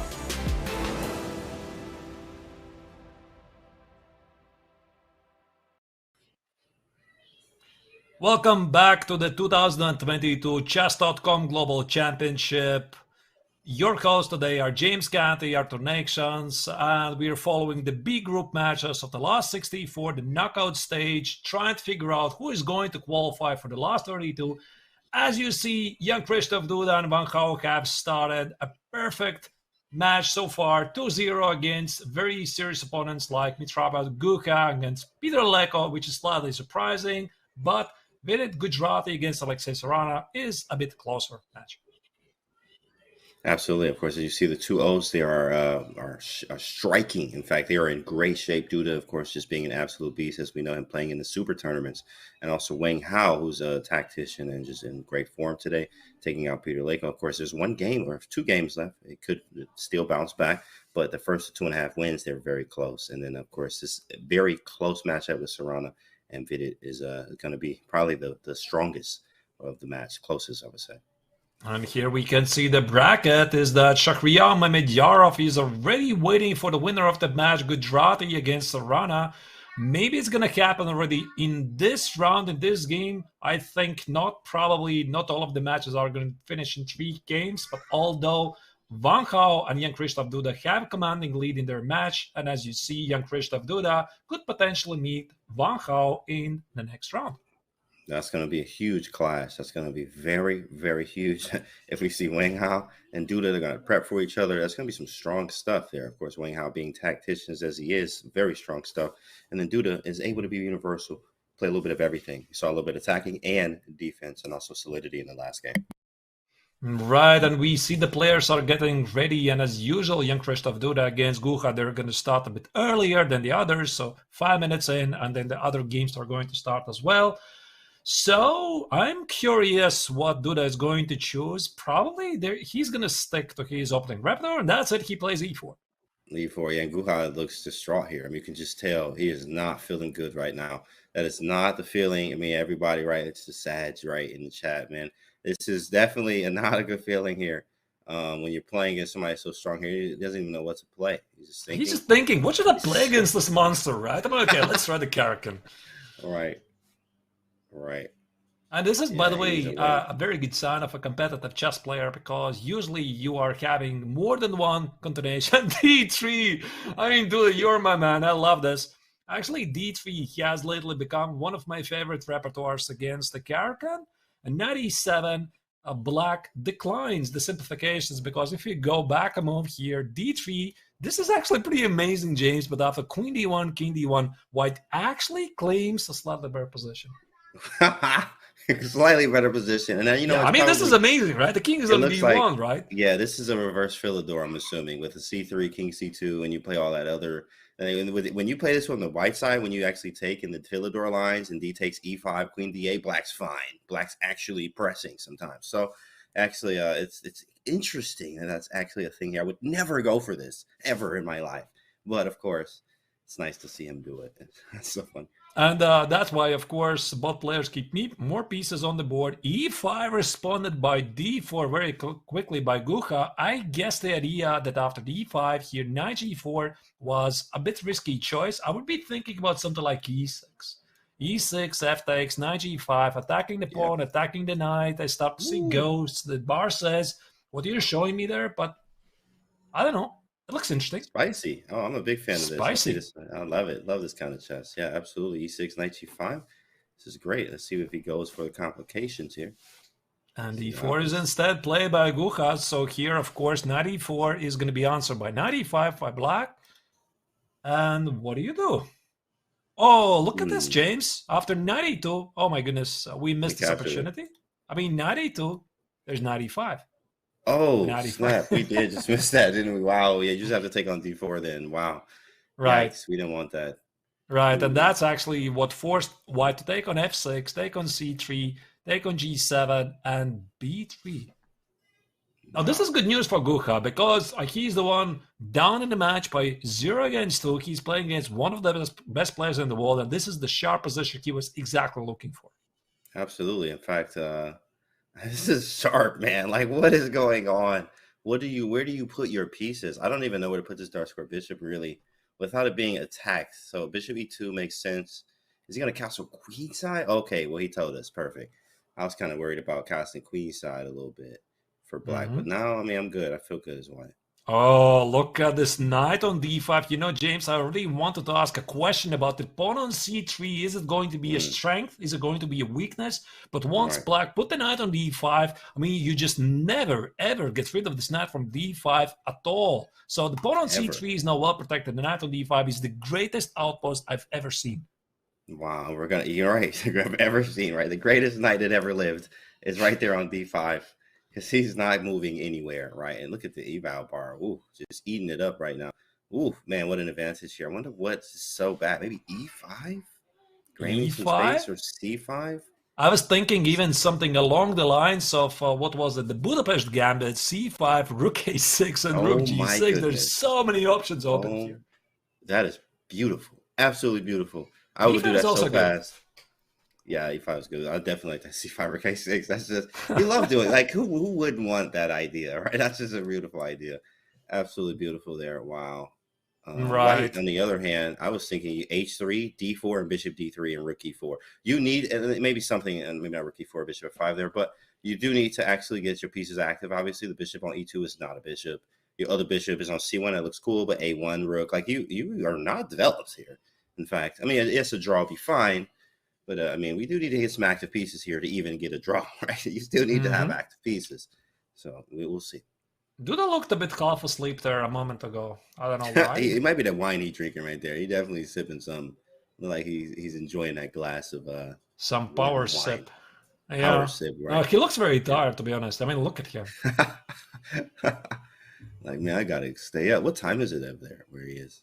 I'm not sure where he is, actually. If he is from Poland right now, Poland, he might be in Poland. Should be midday. I don't know. Midday? Okay. Maybe just should be midday. All right. That being said, B5. That is interesting choice, I guess. He wants to play Bishop B7 and then C5. I would still start with C5. Bishop G5. Mm-hmm. I like it. Nice developing move. Right, and probably I like it. The bishop goes here on G3. Yep. Also D4, as you said already, James. D4, bishop D3, activating the bishop because it's not a bishop at all. At least not right now. And I don't like this B5. Exactly, because, I mean, you know, chess is such a hard game, right? Because it looked like black has so much, but now it doesn't look like that anymore after B5. After B5, it feels like white is fine, in fact. Yeah, you have a pawn on C3. I'm never going to touch it or do anything with it. And I'm going to maneuver around it, in fact, play around the pawn and actually claim that I may have an advantage to see a weak king and I get some active pieces on that side of the board. Black isn't actually active. You got two pieces out and we're castled, but the king is weaker. I thought queen C1 would be played, in fact, because bishop H6, queen G5. But here we go. Queen C1 on the board as he sifts. Queen D6. I love this move. It stops bishop H6 idea. Now the queen is ready to join queen G6. Maybe Duda has relaxed a bit too early because, I mean, again, you have a commanding lead in the match so far, 2-0. I mean, those were pretty much impressive victories by the Polish Grandmaster. Maybe he felt, okay, match is done. And now suddenly he has this slightly unpleasant position. Now you could feel the change of the body language by the Polish Grandmaster. He's like, okay, let's tune in. Let's try to figure this out. Right. All right, and while here the players are trying to figure out what to do, G3 a Quattro decision. Let's jump into the game of Vidit Gujarati against Alexei Ooh. Sarana. Oh, I know the ins and outs. I'm like one of the world's leading experts in this opening right here, my guy. Okay, this right here, this is the Jar Jar Binks London, aka the Joe Baba London, right? Played by many of the greats, Hans, Richard Rapport, Joe Baba himself, right? And then you have Daniel Naroditsky, Bortnik now, Urgent Iragazzi, and me. This is that in that order. Did you say Jar Jar Binks opening? Yeah, Jar Jar Binks London, in fact. I didn't know that. Jar Jar Binks London. The Jar Jar Binks, right? This is definitely a situation. He's in the think tank here, in fact. Let him think about it. Let's see what he plays. A6, okay. A6 is theory. You can play E3 here. E3 played. If E6, we go G4. If he plays E6, we're going to play G4, Arthur. Are you ready for this?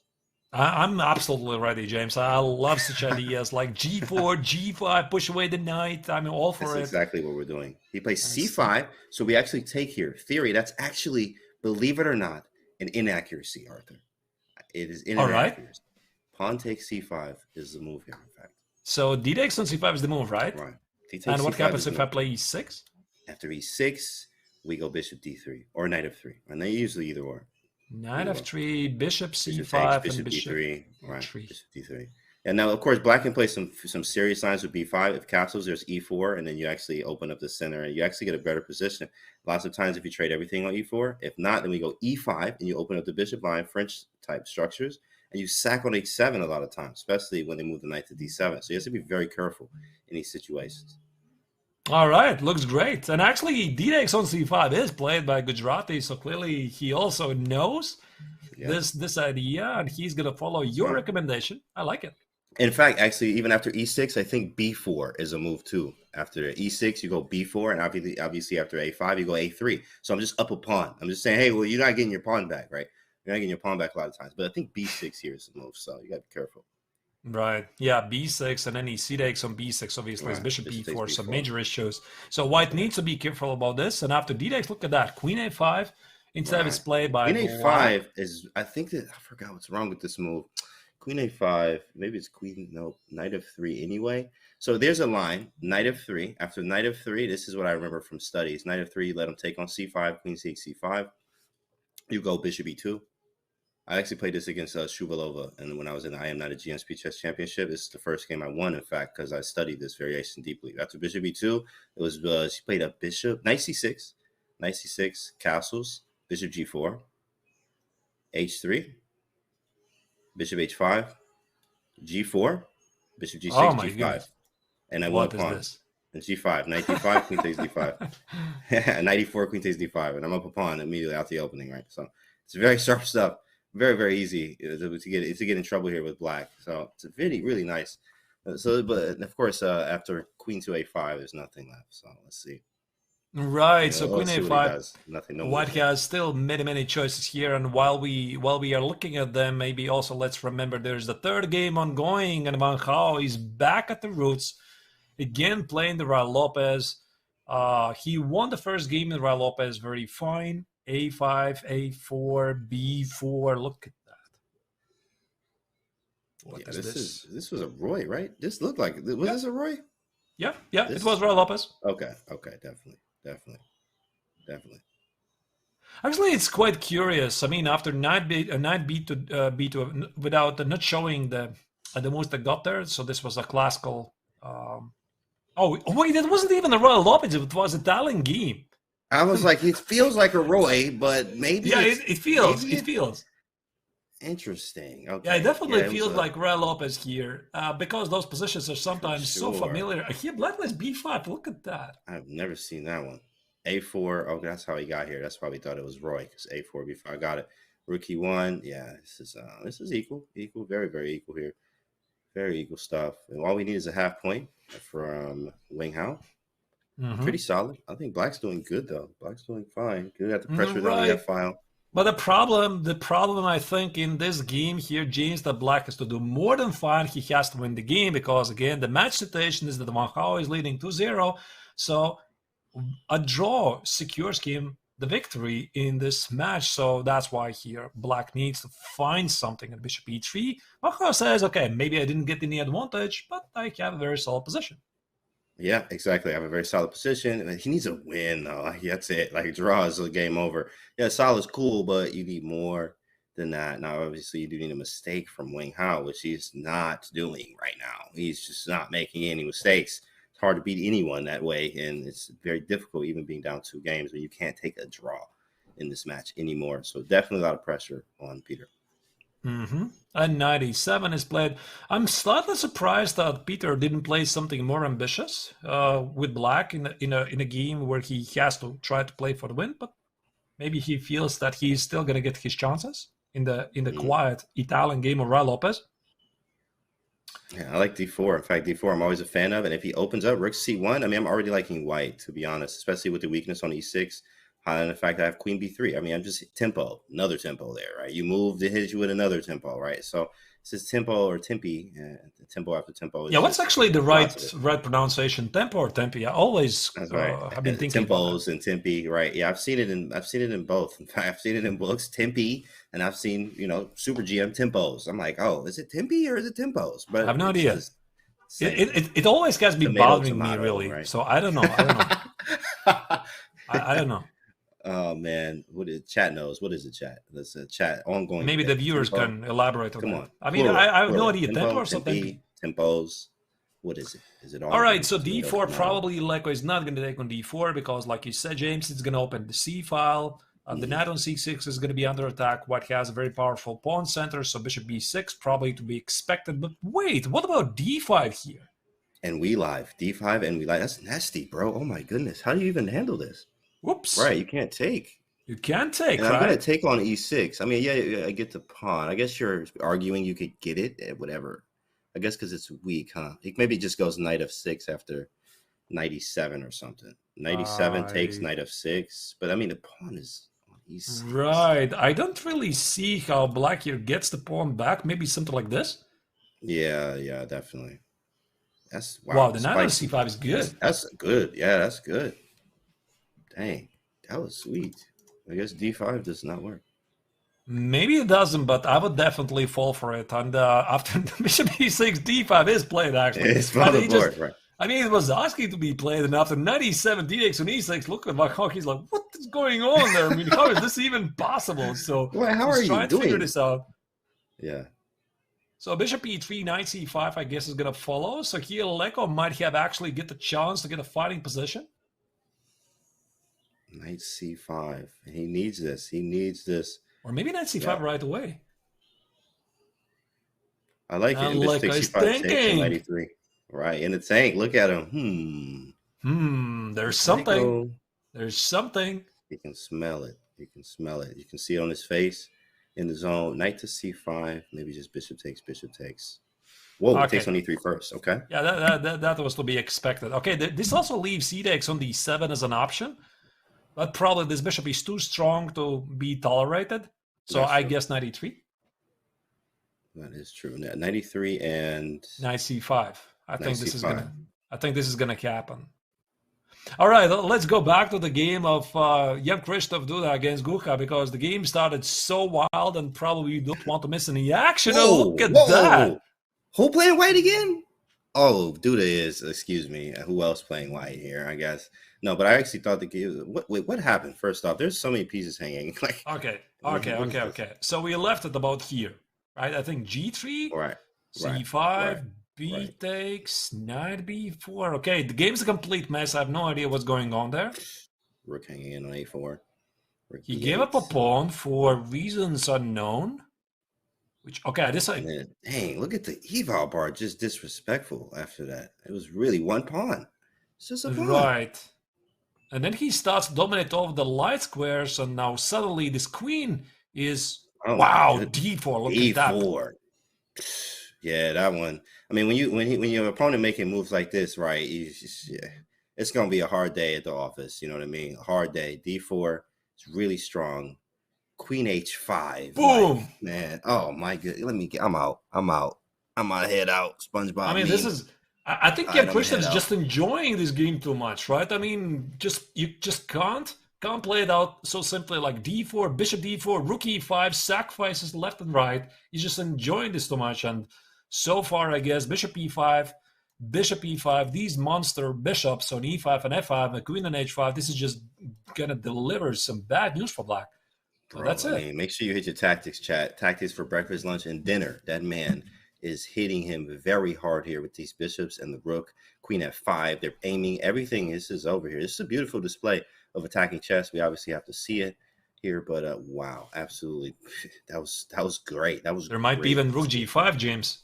Oh my goodness. Rook g5. Come on, man. We got kids watching this, right? Rook g5 is ridiculous. Takes queen h7 coming. Rook g5 anyway? Like, I mean, just because of how beautiful that was. Rook g5 actually looks very much legal move. Yeah, it looks very legal move to me. Rook g5, knight takes d4, rook takes g7, then you take on a8. Queen f5 instead. I mean, that works too. I mean, everything works, Duda. Oh, man. I mean, this is unbelievable. So Duda can play any opening he wants. And then suddenly he switches like a next gear. He just steamrolls over his opponent. It's just unbelievable. Unbelievable practical strength by the Polish Grandmaster. Queen f5. I mean, this game is over. I mean, there's no knight e5. The queen is under attack on a8. Bishop e5, I guess, is going to be a checkmate. I mean, I don't know, check. There should be a mate. Don't tell me there's no mate there. Yeah, of course. Bishop check, maybe king just e7 check. Oh, bishop take on e5. We got bishop domination here. Wow. What a game. Man. What a game. Okay, let's jump in. So I think this game is going to finish, James, very quickly. This match is over. That's a wrap. This match is over. That's a wrap. That's a wrap. And there's also Vidit, Santosh Gujarati playing against Alexei Sarana. And Gujarati desperately needs a win. Right, but he doesn't want to lose this game at all, because if he loses the game, this again is match over for Gujarati. Let's actually see what happened from the c5 move. He takes c5, assuming he looks like he played queen a5 there, and then knight f3, correct? Bishop e2 should be played. Usually, what did he do? Bishop e2, castles, and he did it this way, in fact. Okay, e4 immediately. Wow, that's new. I'm going to add that to the bag, e4. And then e5, it looks like. And the black decided to ignore the pawn. Bar didn't like this move at all. So e4, e5 is probably the typical move, but Engine doesn't like it at all. Knight e7, knight g5. And black says you've got nothing there. Yeah, it's just not what you want. You want to usually keep the light square bishop too if you can. But he goes back to f3, and we have the d4 square. You just play a position here where you have a pawn on e5. Just trying to push, but you got to push. You got to really ring out the haymakers now. A lot of times you can play g4, h4 in these type of positions. It's fun because you can play very aggressive, but if you don't play aggressive, it's just you don't have anything right. It's just nothing here. Yes, it's difficult. This looks like a dream position for black in the French defense, because sometimes you get the typical position in French defense where black has this Lasco bishop on c8. It's just not there because black already traded it.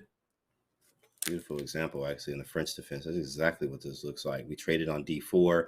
You just put a pawn on c3, and we have a great French, in fact. So excellent, some type of exchange or advanced variation. Yeah, he has the rook lift. The rooks are far away from lifting. c3, b4, a4, a5. That's going to be way too long. That's way too long. And in the meantime, young Krzysztof Duda has won the game. So that's it. The match is in the bag for young Krzysztof Duda, who sweeps Mitrabra Gucha by 3-0. And actually, the opening part was not very impressive by the Polish Grandmaster, but then he just, again, switched a different gear and showed why he is a world-class Grandmaster and just annihilated his opponent in a very exciting match. Absolutely. I mean, he just showed us some a display of all kinds of types of chess there, a little in-game, a little solidity, being solid, waiting moves, worse position, tactics out of nowhere. Everything. Universal player is very strong, and 3-0. Congrats to him. Moving on. Now we got to see who his opponent's going to be. Most likely Wang Hao. Yeah, probably. But here, if we jump again back to the game of Peter Leko against Wang Hao here. Oh, he took on d7. Wait, how did the pawn get there? Wait a second. Here, after bishop e3, he did take on e8. He did take on d7. He did take it. He took on d7. And his idea was that queen d7 is going to be knight e5. So Wang Hao was all about tricks. But after knight g6, Peter Leko said, the pawn on d7 is not going anywhere. Now instead, my bishop on c5 is a monster, and so is the knight on on g6 going to f4. So c takes, queen d5, Rook c1. I can't help but feel that things have gone terribly wrong by the Chinese grandmaster, and here Peter Leko has a chance to come It's back a closer in the swing. match. Ooh, yeah, with that knight f4 coming in. But how do we? Maybe we need to get a piece on g6. But maybe we could also just take on d7 as well at some point. But then 95, yeah, it is weird. It's definitely better for black. It's just how do we coordinate? Obviously, knight f4 has to be played at some point, and we just got to figure out the rest and getting pieces to the king side. Those knights are defending a lot. Maybe there's an exchange sacrifice and then knight f4. Oh yeah, that's definitely Rook that's f3. right. That's got to be it. That's got to be it. Oh Yeah, my F3 goodness. and knight You immediately f4. see these things. Okay, so if I play something like, what's the right order with the most? Maybe just something like queen h4. Queen h4 and The bar doesn't like it. Engine Bar don't like hates that. it. I don't know why. What the heck? I don't know do we why do? it makes sense. Okay, Oh, maybe knight I don't f4. know. Yeah. Maybe knight f4. Knight f4, same thing. Like it's not that good. It's, apparently he's not made it because of the bishop, the knight on e3. But definitely exchange sacrifice. But then bishop d2 first. Oh, queen f5. He gets rid of everything. Wow. Definitely okay. Exchange sacrifice. So once again, exchange sacrifice here. Right, that's Bishop gotta d2 be is right. queen d2. Ooh, man. Maybe just queen d7. Can I do this? I just snatched the pawn. I This like is it. it. Queen d7. That's it. Wow. And then knight f4 is decisive. And if you play knight f5, Oh, that's a good move. Knight f4 anyway. knight And then g6. f4 and g. Oh, this is it. This is it. This actually looks great. I'm curious how Ancient even keeps this position C6. alive. Queen c6, queen e6, f7, right? Either or. Queen g6 is coming. I mean, Knight don't tell me there's no g3. mate. I don't believe you. Let's say king h2, queen h5. I mean, come All right, on. come this on. is And we totally live. a Get the mate. men off the board, right? Get the men off the board. And Alexei Sarana in the think tank thinking about this. I mean, not Sarana. Sorry, this is Leko plays it. Yeah, Rook takes Leko on plays it. f3. Rook takes Is on f3. Let's board. go. Pawn takes. And queen d7. Wow. And knight f5. It's there. We just looked at this. Let's go. Knight f4. Queen c6. Queen f7 probably. Right. I think here Wang already had calculated this. Some Peter Leko already anticipated knight f5, knight 4. Okay, be pretty good, James. Here, okay, queen f7. And there it is. And queen f7. Yeah, we did it. Or maybe queen e6 is also a move. But queen f7 looks more natural to get access to h5 square as well. Queen f7. And we are here at the position that we analyzed. Look at that. Man, we should have been. We should play in the next one. Me and you. We should have been playing there, right? Next one. Right. We should be playing. We should be playing the next one, right? Maybe in the next one. Easier said than done. Yeah. All right. So this looks really great for Peter Leko. Let's maybe check very quickly because I think this could be really a turning game here by the Hungarian super grandmaster. Let's jump back to the game of Vidit Gujarati against Alexei Sarana, and the bar suddenly doesn't like Black's position because you can see that clearly some things have changed. White has an open A file, and I have a feeling that Black played f6 at the wrong moment. And you know, James, the first question I have here, what exactly is Black going to do against knight f4? Well, first the question I have actually is exactly right. Is you never play f6, right? Shout out to Feingold. As Feingold says that you never play f6, and when you do, you play f6. Now, of course, you do have to play f6 at some points, but here f6 was not working, and definitely knight f4 is a nasty move. You see this idea in the advanced French many times anyway. So, in fact, having this advanced French structure that you pointed out earlier, knight f4, when especially after f6 comes here, e6 is a problem, big problem. How do you even defend it? This looks like a blunder because here Black had no reason to go for this. So again, Black has a good position. H4 is a typical way to organize the kingside attack for White. A5, B4, again, a typical maneuver from the French defense. And A takes, and F6 was probably a blunder because I think that Sarana simply blundered bishop E3 and knight F4 here. Yeah, this was not Absolutely. intended. You can see it in his face too as well. In his face, like I kept okay, I blundered that. He got a knight on e6. How bad is it? What do I do? How do I get out of it? That's what he's looking at. He's trying to figure it out now. Now knight e6 or knight d4 first. But I think knight e6 is just clean, right? Knight e6 looks very good. Right, and I think that here Vidit is trying to figure out what he should do. Should he try to take the knight on e5 first, as you said, or maybe knight e6 first? So he needs to figure out the queen stands better on d1 or on f3 and just try to compare. Why? In fact, What about knight e4? It's also a move, by the way.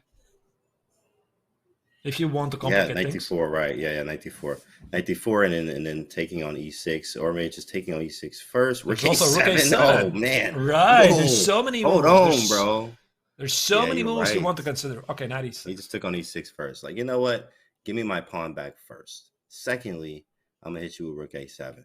Third, I'm gonna come in with knight d4, and we're gonna level the score. Let's see what happens. No, this is a big miss by Sarana. I mean, f6 was a huge mistake. I mean, he simply missed this opportunity to play bishop e3, knight f4 for white. This might be a golden chance by the Indian Grandmaster to level the score in the match, and still everything could be wide open in this match. And the same applies for Petr Leko's match against Wang, because again here, I think that Gujarati is going to win the game here. It looks like this. Absolutely. And Petr Leko has the stunning attack against his friend Wang. Man. Oh my goodness. Taking everything. Oh man. Petr Leko. Look at him swinging now. He's definitely swinging very hard there. Started with the rook takes f3 sacrifice. There was almost kind of missed by Wang Hao. Actually, it was kind of hard to see for some reason. Then, oh wait, can't you just sack this rook here? Oh, you can. And then it worked. Got this great, amazing attack here. Great job.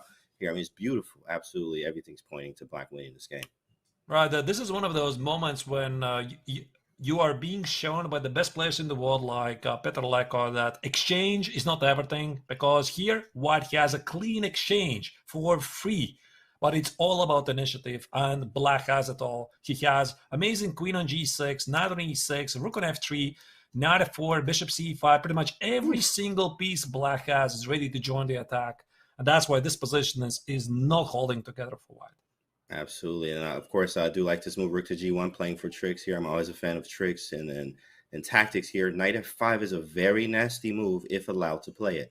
If knight f5 happens, it's good to turn the tables a little bit. Black does have knight g5 in reserve, but knight f5 is the idea with some very scary threats. Maybe even h4 there, actually. Yeah, that might be some tough stuff.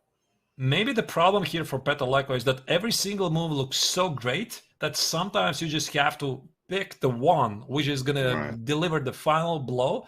You know, I don't know, James, about you, but when I'm playing, sometimes I wish that I would have just one clear way to win this, because when I have like 5, I mean, it's a hard time to choose which one is the right one. And sometimes you choose the absolute worst one. You're like, how did I choose the absolute worst move out of these, right? Sometimes that does happen as well, and it does hurt, in fact. And so having too many options can be a bad thing. Here, knight f5. Oh, wait, what happened? Oh, that's a cold move, rook f7. Ooh, beautiful. Preparing knight f4, I guess. I think the idea is that he deals with a knight f5 threat against some counterplay against the pawn on g7, so that's why Petr Leko pushes away the white queen, I guess queen c8 or wherever the queen is going to go, I don't know. And then knight f4 to be followed, or maybe even bishop. Oh, wait, bishop c5 looks very good. Bishop c5 is really strong. Rook g2, knight f4, everything with tempo. Oh, that's brilliant. I think Petr Leko is going to do it. He is going to do it. And this is a bounce back win. Yeah, he is down to 2 minutes, but it should be enough time. It should be enough time, especially looking at, I mean, where do you even put the queen, like, effectively? It's just really nothing. Queen e8, like, that doesn't do anything. Yeah, he tried it, though. I thought that was, like, the best try, because you could try, like, queen takes g6 if he moves the rook, and you might have some weird knight checks, obviously. So, I mean, you're trying, but it's really not much. I guess his idea is that also that after bishop c5, he wants to sacrifice the exchange with something like knight f5. Yeah, and go back. And then take queen f6 should be sufficient. But there's nothing. There's nothing. And now black is just up. What is it? Up a pawn. And the white king is wide exposed, still against the direct attack. Think about ideas like knight e4, knight c5, or even knight f4, knight e6, queen f3. This should be a mate, right? I don't believe this guy can protect against a mate. So either way, I don't see here. Makao protecting. Bishop c5 is played. Beautiful move. Oh, bishop c5. Yeah, bishop c5 on the board, shutting down on a counterplay. Minute 30, though. He is taking a lot of time. But I think he should be able to clean it up, even with it looking kind of dangerous on his time, 2-second increment.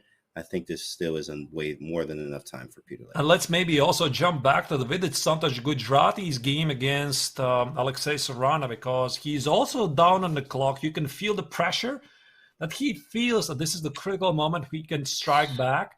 H5, look at this. I love this maneuver, James. Knight H4, Knight F5 now is a big thing. That's big. Now I'm very concerned about his clock. I do hate how low he is on the clock, because this is where he definitely, I mean, not just him, everyone usually has time trouble issues, or when you have those, you can blunder. You are very likely to blunder or miss things when you have lower time here. But Knight H4, I mean, this is just dominating. Knight F5, F4, Queen G4 after that. This is like, how do you even stop all of this? These knights on E6 and F5, they're clearly dominating the field here. So I guess Black wants to stop it. F5, I guess. I mean, what do? F5, You don't want to get Knight F5, right? You're right. In fact, Knight F5, such an annoying move. I guess you could play as Knight G7 a move. Knight G7 is pretty nice after F5. If King takes, you have F4, and if Rook takes, then you can do Knight takes F5, and then take on D6 as well. That's a big move. Yeah. And Rook G7 is Knight F5, right? Knight F5, right? Knight F5. Oh, that is brutal. Yeah, it's pretty nasty. That is brutal. That is totally brutal. And Rook E8 instead is played by Sarana, and there definitely should be something. The bar's like, hop, completely up in there. So think about also the Rook A7. There's always a way for White to include the Rook. Right, and you know, I'm happy to see him playing my Jar Jar Binks London, because you know I hold it very special to my heart. We have a lot of very nasty wins against very strong players with the Joe Baba London. So him playing this actually in a must-win game is just, you know, solidifying my work as a player. I feel great. Now Knight F5 looks like lights out, right? There's totally Knight F5 and we live. Yeah. I think Knight F5, Knight F3, G takes. Whoa, wait a second. Whoa, what did I miss? Oh, wait, I missed. I miscalculated. I thought the Rook is going to take it and the Queen is going to take it. Oh, my goodness. Man. Yikes. I'm so bad. Oh, it hurts. Okay. Let's not do it. He just made Rook F1. He just moved because of that. He was like, nah, you ain't about to get me. We almost got him up 47 seconds. So it is possible that this could happen. Or something bad could happen, obviously, because of the time issue. So Knight F5. Very quickly. It's actually quite difficult to choose, James, which game to continue, because both players who are behind the match, Petr Leko, he is winning against Wang, and also here, Vidit Santosh Gujarati, he's also down on 40 seconds. He's also strategically winning, so I don't really know which game to choose. I'm actually going to stay here in the video game. Let's sit here, because he's actually 30 seconds. I mean, he's killing his time right now. I mean, his time, look at the advantage losing here. I don't know if he's going to pull this out. I actually don't know. Bishop C5, Rook D7, and I'm not holding. Okay, I have to. Rook D8. Just go Rook D8. I think, right? Bishop takes F8. Takes. Okay, it's not enough. It's not enough. It's not enough. Wow. So somehow Black is holding the position together. It's time management, man. You can't play Rook D7, right? Because it drops the pawn on D5. Oh no, this Rook on A7 is a monster. So White is thinking about Queen B1, maybe ideas. Get the Queen to the G6, Queen C2. Very logical move. Right. I see chat going crazy. See what's up. And Petr Leko is down on 10 seconds, by the way, James. Stop it. Oh, we got to go to the game. Just go to it. Let's just jump to it. 10 seconds. 10 seconds. I mean, where's the mate? Where's the mate? Where? What is going on? Oh, my goodness. Is he going to find it? 10 seconds. Wang Hao trying to find. I don't see a mate yet. Check. Oh, come on, Petr. You have 10 seconds here. 5, 4. Oh, man. Got to move. Queen G1. He has a repeat. King H3. Where's the mate? He's got to repeat. He's going to run out of time. Rook takes F5. That's a move. Oh, my goodness. And what happens after he takes F5? Oh, that's nasty. Queen E3 check. Give me the rook. Easy. Oh, clean up shot. But wait, that's there's a perpetual. No, it's right, not a it blunders a perpetual. King G4. Everything's with. Wait, huh? That's a mate. King G4, that's a mate. Oh. King H2, you take it. There you go. He resigns. He resigned. Peter Leko with the fist pump.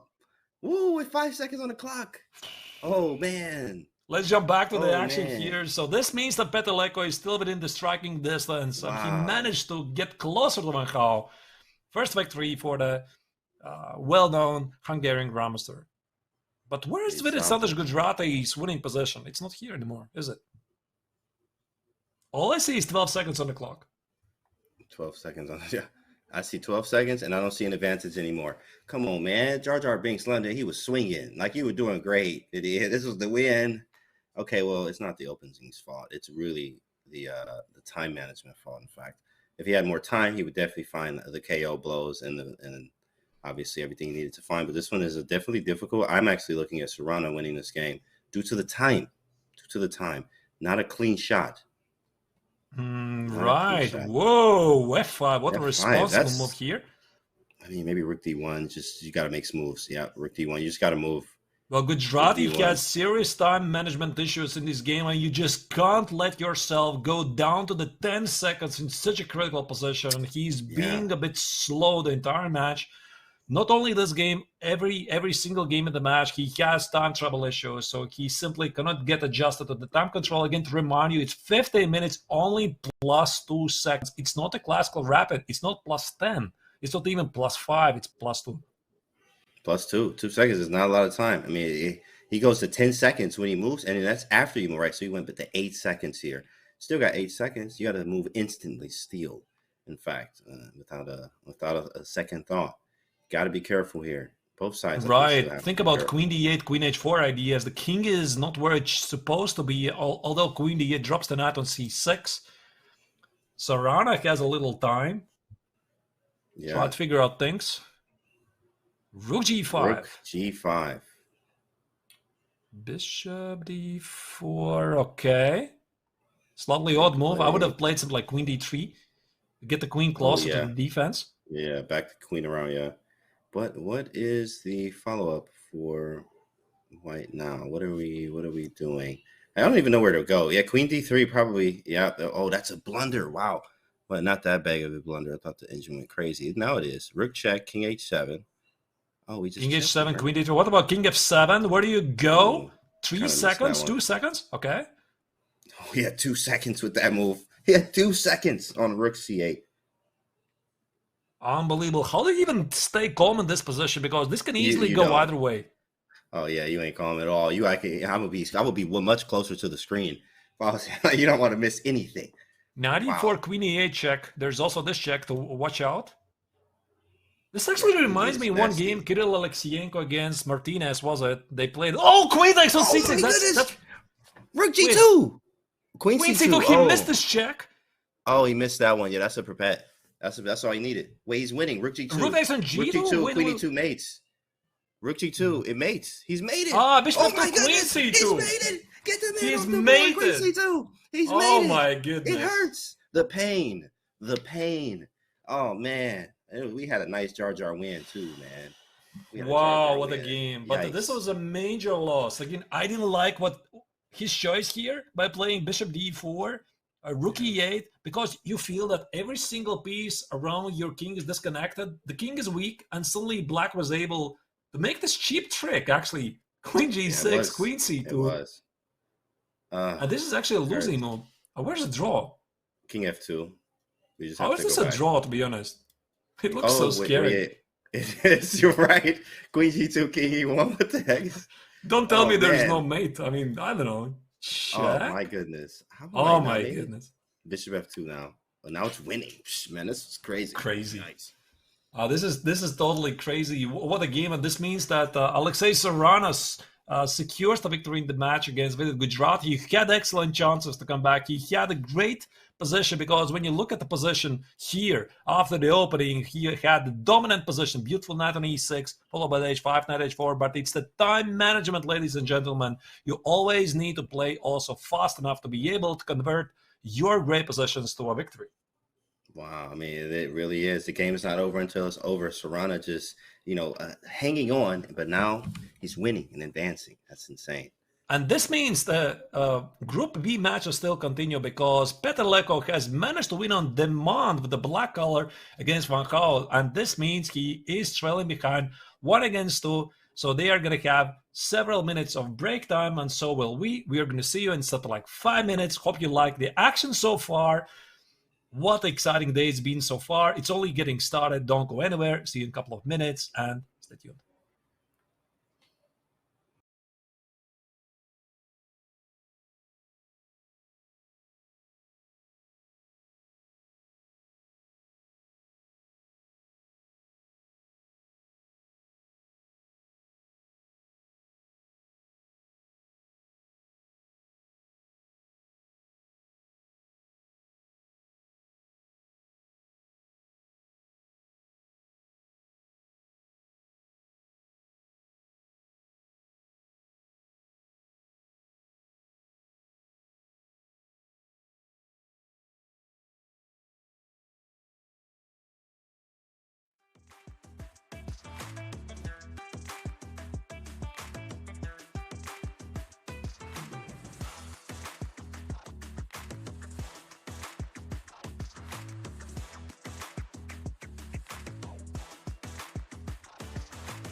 open to anyone, all around the world. The Chess.com Global Championship offers the dream of playing against the best. Whoa! And hey, have we mentioned there's also $1 million at stake? The total pot is $1 million. No, that is not a typo. The prizes are unbelievably generous. We began with thousands of players. Now only dozens remain. Jan Nepomniachtchi holds the fort. He moves on, but it wasn't without some serious problems. But Muradli, oh gosh, look at that. That's heartbreak. The CGC knockout phase has arrived. There are those who played their way in, and some are here thanks to their well-earned reputations. No matter who you are, things are about to get very, very real. Oh my goodness, he blundered a piece? Oh, she hung the rug! A trip to the CGC finals and a clean shot at the largest first place prize of the year. My friends, it's the CGC round of 64. Who will take the next step to Toronto?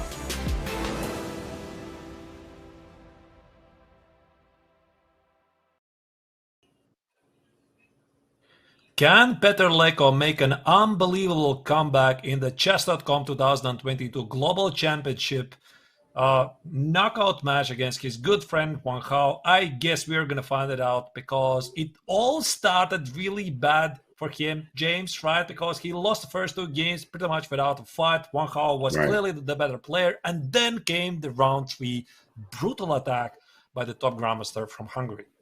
Absolutely. When you get that bounce back like that, you're like, I can still play this game. I'm feeling good. So now he has to swing again, strike back, which he definitely can do. I know Wang Hao is like, ouch, that hurts. Definitely a nice precision at the end there too as well. But we got to stay on top here if we're going to win this match. Right. So once again, here you see the players' cards of both players. Wang Hao is still the active player, having retired. What was it, a year ago, right? Then he has unretired. He has come back to prove that he can still play good chess. Petr Leko is slightly past his prime because he was the World Championship match challenger playing a match against Vladimir Kramnik. That was many years ago. So very good friends. They're playing against each other. And what an exciting match it has been so far. Absolutely exciting match. And I mean, hey, fighting chess, dynamics on both sides. Leko was like, hey, I got tactics too, big fella, and showed him with that nasty rook sacrifice or an exchange sacrifice on F3 where we got some chess left from these guys because one of them was going to make it through today. Right, so once again, to remind you the format of the match, it's 4 rapid games of the time control, 15 minutes plus 2 seconds. This is not the usual rapid time control game. It's only plus 2 seconds. So you could see, for example, Vidit Santosh Gujarati's games, he was clearly struggling to adapt to the time control. Only 2 seconds. It's actually quite interesting, James, because you start as a rapid, you finish as a blitz. So it's really, really, really tricky to get attuned to that. And again, this is game 4 of the match, and the formula is really simple. Petr Leko again has to win on demand. And this time, actually, the psychological advantage might be on his side because after the first 2 games, I didn't believe he really has any serious chances. And then came the amazing game 3, and the game 4, he's playing with white. Absolutely. You got the white pieces here. He looks fresh and ready. Look like he just had some food, right? He got to get in the water, and then he's ready to go. I got to strike. I got work to do. Let's get to work, boys. And Wang Hao's like, hey, look, I'm up. All I need is a draw, and I'm out of here, right? So if I find it, that's it, right? So it's definitely going to be some fireworks here in this game. Knight F3, keeping them guessing. Oh, I love this. The ready opening by Petr Leko. He was at his time regarded as one of the greatest experts of the positional game, and Reddy exactly brings this. So there's still a chance to switch to some Catalans after d4, c4.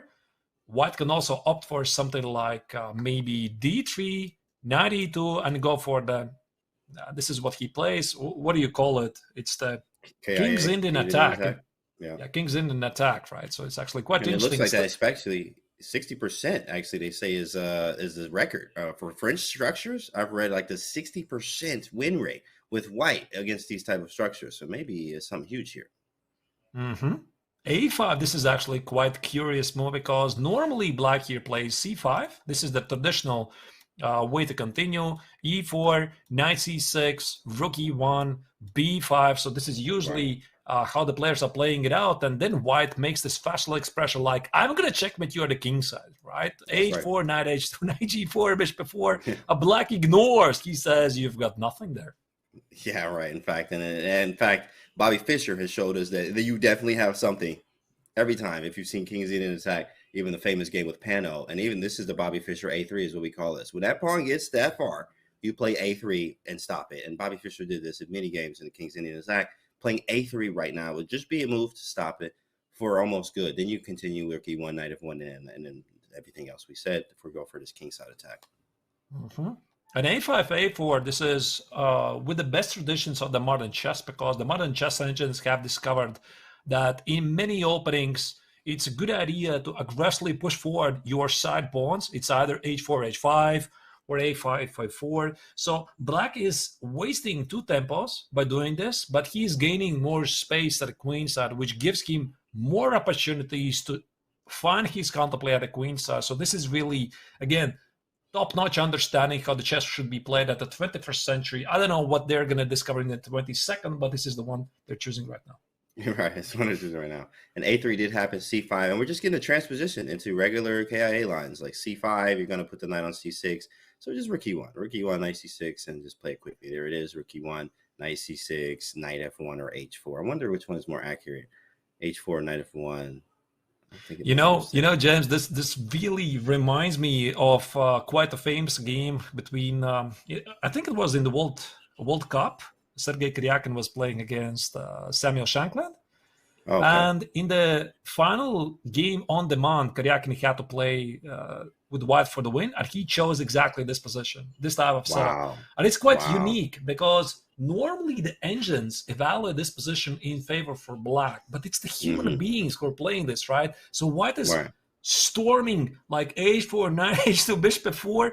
And tell you honestly, James, I played this setup myself many times for white, and every single time the human being makes a mistake because it's just so scary looking attack. And also in this match, of course, Kiryakin managed to score a very convincing victory with white. I think that was a game. I don't know. Was that the game where G4, G5 happened in that game? I remember that. G4. Exactly. Yeah.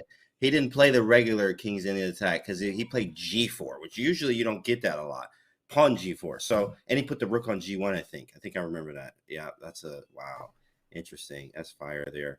As we see here, he's playing it for a win here. And let's see what we have. Knight H2, bishop F4. One of these. Maybe even H5 expanding. This actually kind of reminds me of that particular game because I think now white has an opportunity to take on B4, which asks black some very direct questions.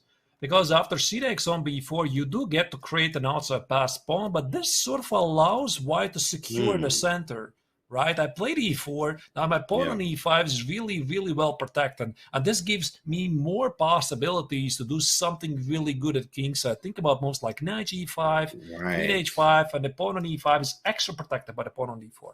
I've literally never seen this in the KIA, actually, taking and even considering that, because the pawn does go to a4 and it does get annoying, but that was very nice. I like that because we have more control over the center that way. And a3, you get a3 in, but who cares? It's under control. It's a very good idea. Very sharp. It's good to see new ideas, obviously, in these type of openings. He played knight h2, went for the classic. Obviously, just go for mate, bishop f4. Of course, queen c7 is an error in many of these situations because of bishop f4. So we are cool to see that bishop f4 is very strong. Obviously, so one of the ideas I think for black is to play knight e4, but you really have to choose the right timing. For example, I think it was something like, let's say, I don't remember. I think let's say bishop b7, and if you play knight g4, this is usually the timing when you play knight e4. Try to kill one of the pieces here. Take, and then you cannot really challenge this pawn on d4, and you're sort of missing an extra piece to go for the attack. So that's why I think white might be also slowing down with knight g4 and make another waiting move so that, let's say, whatever, I'm going to play king h1, so that after knight e4, I might still have access to knight f3. Ooh, that's nice. So very that's nice the idea. sequence there. Very nice sequence. I think the problem actually with this sometimes is I remember before actually looking at many Bobby Fischer games is having when you get the pieces over there, and if he plays h6, we want to provoke h6, then we can obviously sack on h6. But if he doesn't play h6 and we play h6, it's hard getting pieces in there because we also have what they call on Chess Kid the umbrella pawn, where we actually are helping his king be safe if we can't sacrifice anything. So it is difficult sometimes. So I'm curious to see what happens if he's going to let him play h6 with our pawn, and do we get in there? How do we get in there? What's going to happen? I have no idea, I'll tell you honestly, because I know that one of the defensive setups that sometimes Black does is to play rook e8, bishop f8, and h6. But here's the thing, right? This h6 protects the g5 square, but the pawn on h6 itself becomes a hook, right? Something that that white can immediately target, and that's why it's not an obvious choice at all. So b takes on a3 is played by Wang, and it's in a simple language. Let's put it this way: so Black has to do something at the queen side, try to not to move anything at all at the king side, while White is going to ignore the queen side and do something at the king side. Somebody's getting mated. We don't know who yet, chat. You're going to stick around to see who. But somebody is getting mated. Somebody's getting mated, and of course you see the bar. It's quite typically evaluating this position in favor for Black. Don't be fooled yet. I mean, it doesn't mean anything because, speaking in a computer language, I've seen these positions. Sometimes Black evaluates something like 0.7 better for Black. This means Black is solidly better. And then he's getting checkmated. So right, yeah, he's getting mated, but he's better though. The bar doesn't mean anything. Don't look at it. Don't look at it at all. Exactly. Oh man, beautiful, beautiful. In fact, whose move is it here? It is Wang's move. Bishop a6. This is all logical stuff he played, and it's just all about who can get this attack in, which usually White does. But where are we going next? Yeah, c4 is coming. C4 is going to push that up, put the knight on c5, attack those pawns.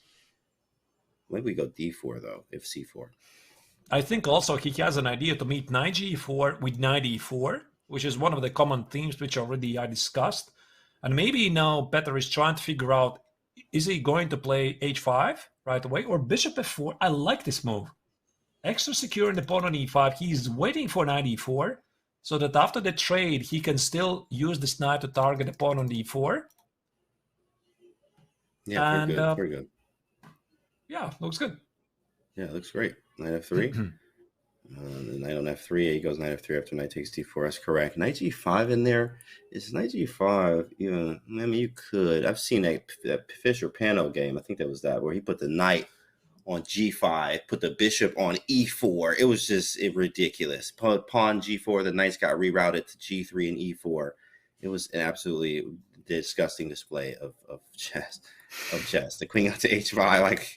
Man, I mean, he was definitely very nice with this. As we know, Fischer was great at everything, but this was very good to see. KIA, knight g5, queen h5 is definitely there. But you got to be quick.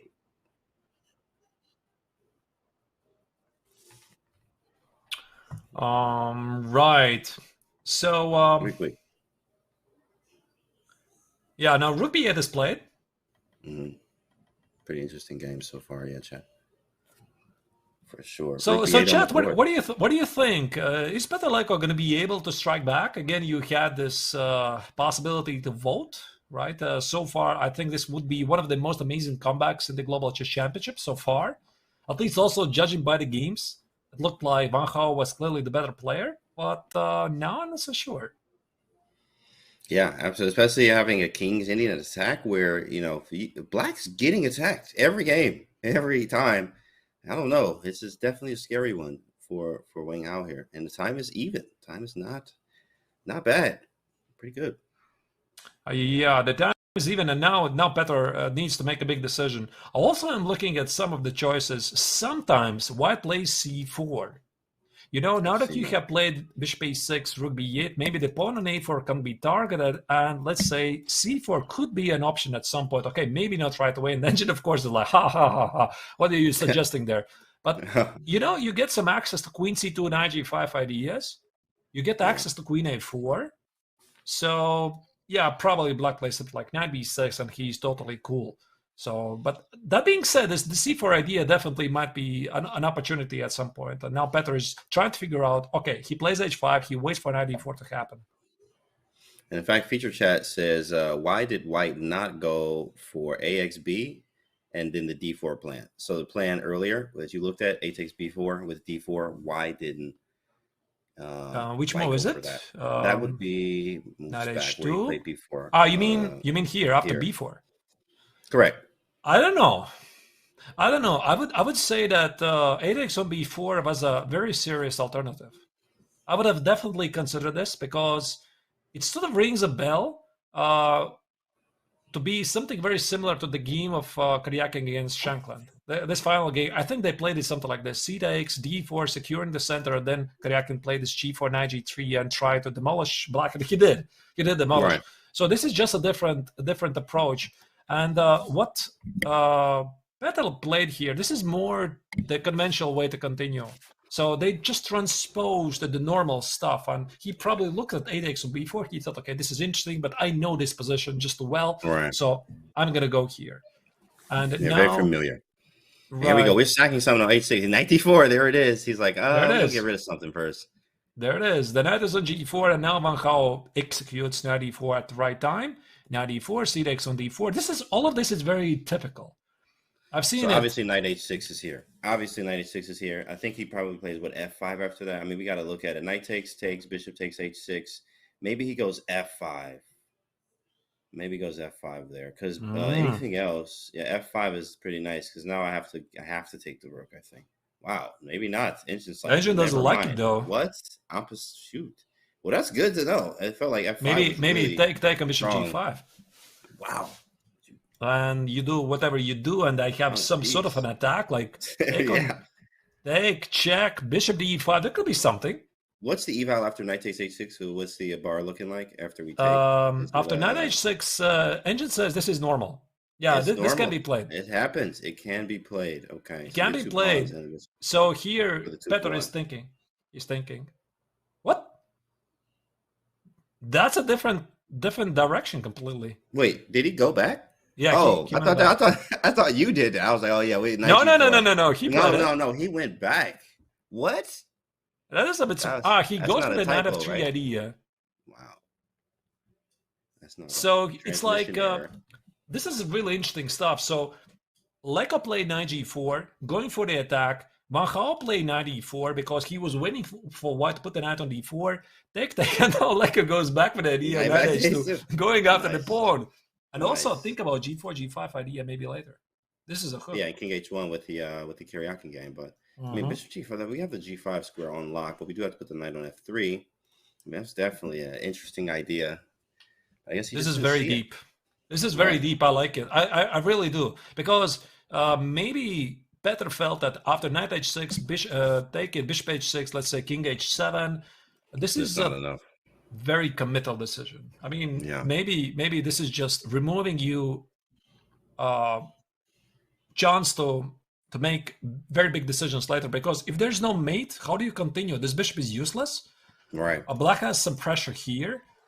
Maybe put the rook on c3. The pawn on a3 is a target. You're never going to get checkmate there. So maybe he looked at this position. He felt, okay, this is definitely a playable position, but it's not so clear. And then he felt that knight h2 applies more pressure to black. So that's and really we keep the best options choice. open. Yeah, keeps all the options open. I like this choice really. Now some Rook A2. This is definitely this is from a Fischer game as well. Rook A2. I remember seeing that. Now you also have the idea. This is kind of wild here. Is a bishop takes D5, followed by E6 when the queen is on C7. Usually you would do it with knight, but here this is you could do it with the bishop here at the right moment. Let's see. So why didn't it play it right away? By the way, bishop D5. That's a good question. That's a good question. I actually saw it right away. I saw bishop D6 here, and I mean we just kind of trade everything off. I mean, is that like just trade, take, and this game's better for white, right? I mean, maybe equal if the C file's open. If I get this pawn, then I'm definitely dominating the possession. So this was definitely an option, and I'm pretty sure he saw it because this is really a very common idea. I mean, like you said, James, absolutely right. Usually the knight goes from E3 to D5, then you play E6. Rook A2 is slightly mysterious move to me. TNK in the feature chat says, "Wait, I want Leko to sack." All right, let's see if he sacks something. TNK in the chat. If he sacrifices something, let's see. You'll get Well, he has two surprise. options here: on d5 or h6. You choose. That's right. Bishop d5 is definitely a move. Bishop h6 is definitely a move. Also, think about ideas like queen c1 on bishop h6. Think about ideas like knight g4, and at the right time to sacrifice on h6.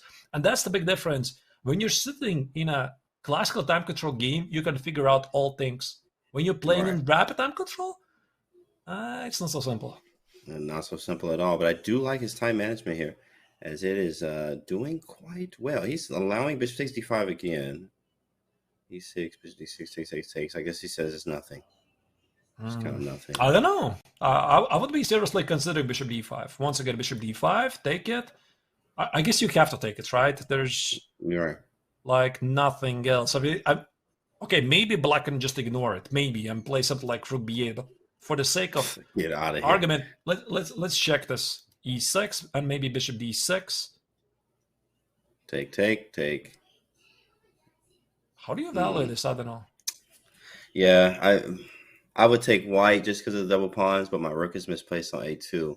Maybe trade queens, but then this is tough. Right, it is tough to evaluate because I definitely see the idea. Trade the queens and get the knight on d4. Right. So once I get this idea to sacrifice on d5, it's always going to be there.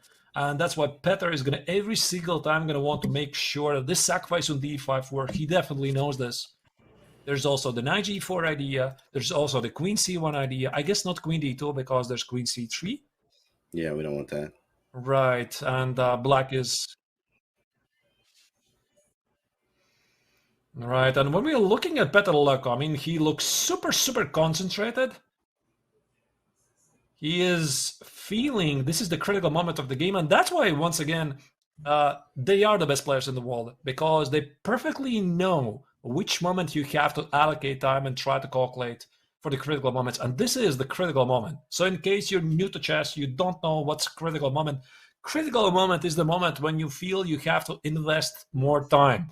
So you're playing a rapid game with 15 minutes plus 2 seconds like here. Normally the average pace per move is something like, I don't know, 10 seconds, let's say. But sometimes there's like big moments like here. Bishop d5, there you go. Petter Leko decided to take on d5. You want to invest some time, and Leko did.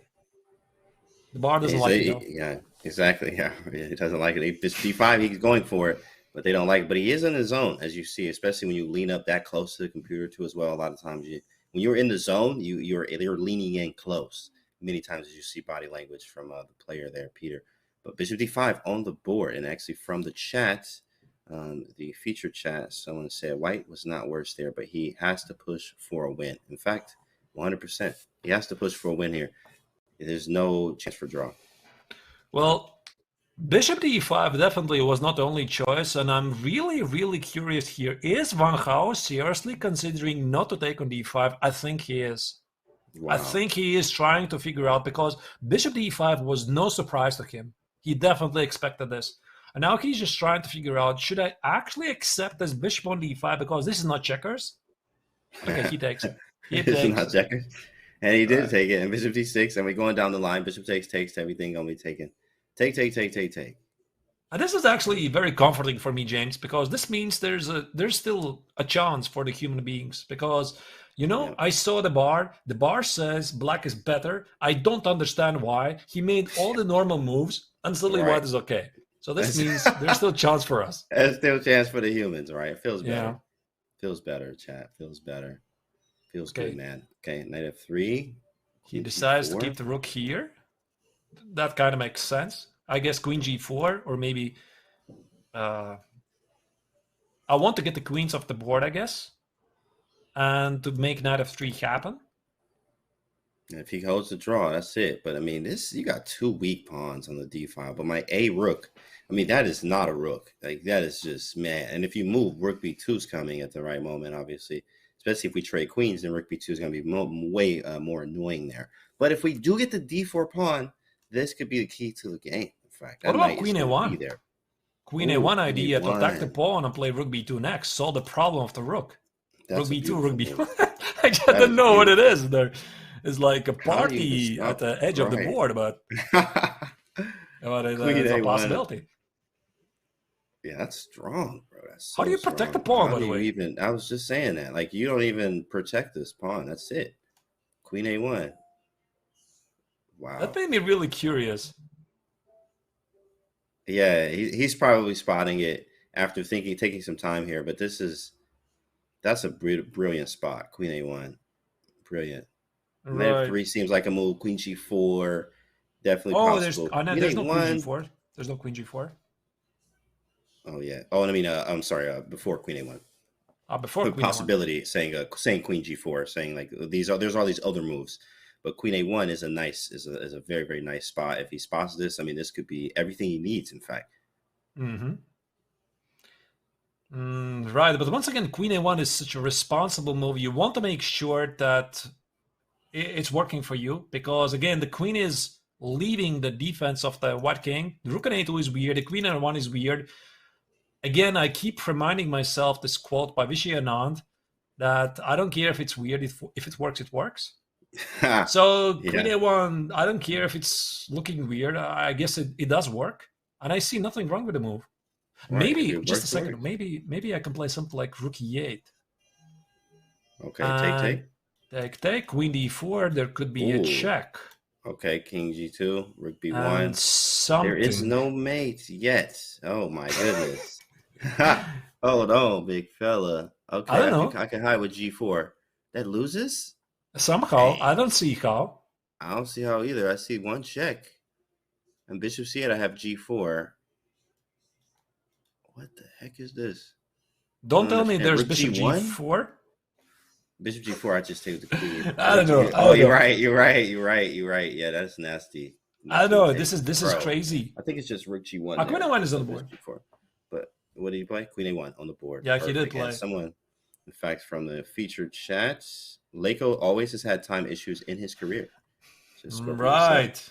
A very big moment here by Wang. Maybe he can also play Rook E6 with the same idea, only after Rook E6, let's say, let me try to show it on the board, with the idea to sacrifice the pawn. Now, after Queen X on D4, I mean, a pawn is a pawn, right? So I get an idea to push these pawns. Is a pawn. All right, I'm good. And that rook is going to defend F2. Wow. Queen G4 was top engine move. Wow, interesting. Queen A1 is human, though. I mean, it's such a good Queen A1 move. is very human. That's very human. Queen A1 is beautiful.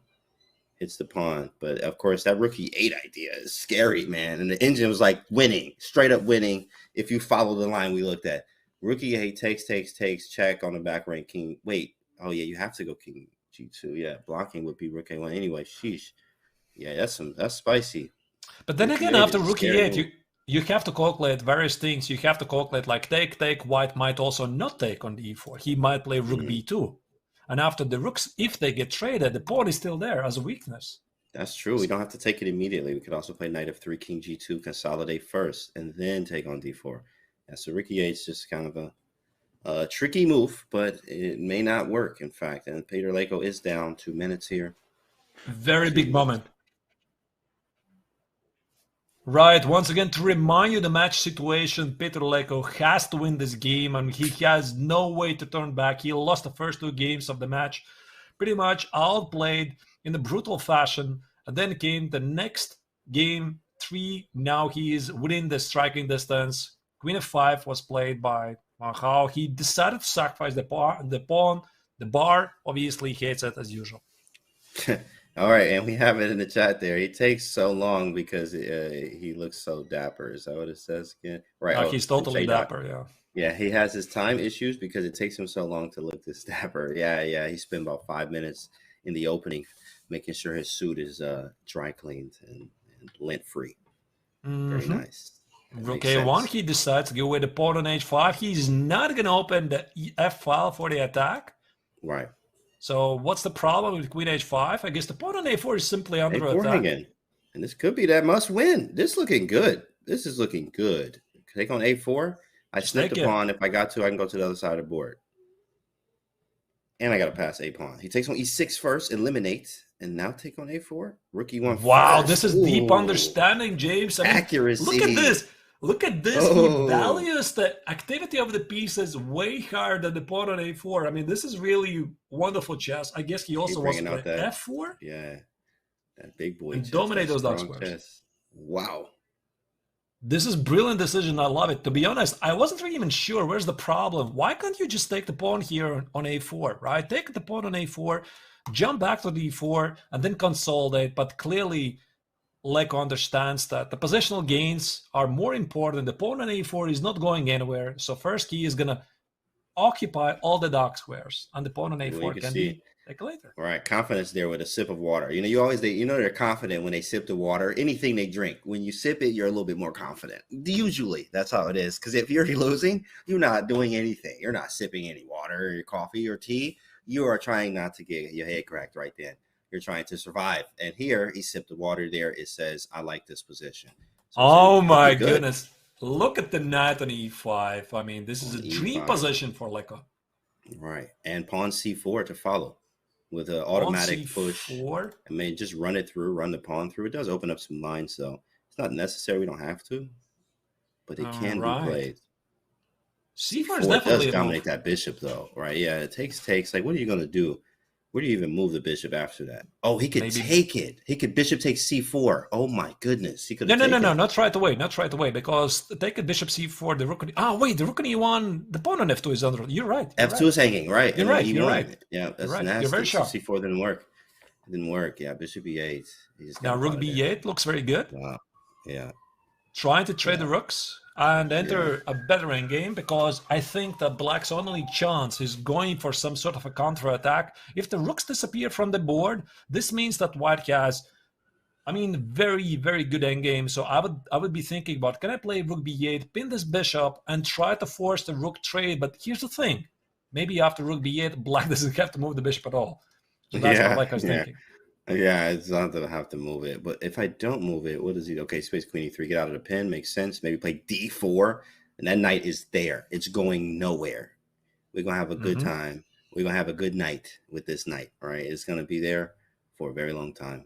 Bishop g6 allows knight e7, so that was not to be missed. Rook b4, great move. So already here it's quite obvious that White has completely outplayed Macron. This might be the comeback we were looking for. So again, Petr Leko started the match 0-2. Then he won the previous game on demand. And here, this might actually mean that he could equalize the match. Absolutely. He is working towards that. Like, that's just insane comeback from Peter here. C4. Now we got a pass pawn here. Black is no counterplay. Really, you hoping for the draw. You're like, please make a mistake, bro. Please make some kind of mistake, because this is looking really good for White. Very good. C5, I guess. Peter. I'm not sure he really had to rush with the decision to play C4, but I guess he wanted to clarify the situation. The clock is ticking. Tick-tock, tick-tock. C5. Feature chat says, crazy that this is still evenish. It has to crash through soon, right? Yeah, eventually, especially when time gets lower, and he's under a minute, by the way. Under a minute now. How is this even? I don't understand. I mean, this is no way equal. I mean, no way. Yeah, it's really ridiculous. Sometimes you just don't even look at the engine there. Like, get the engineer to fix that. What's wrong with the engine? This is not equal, right?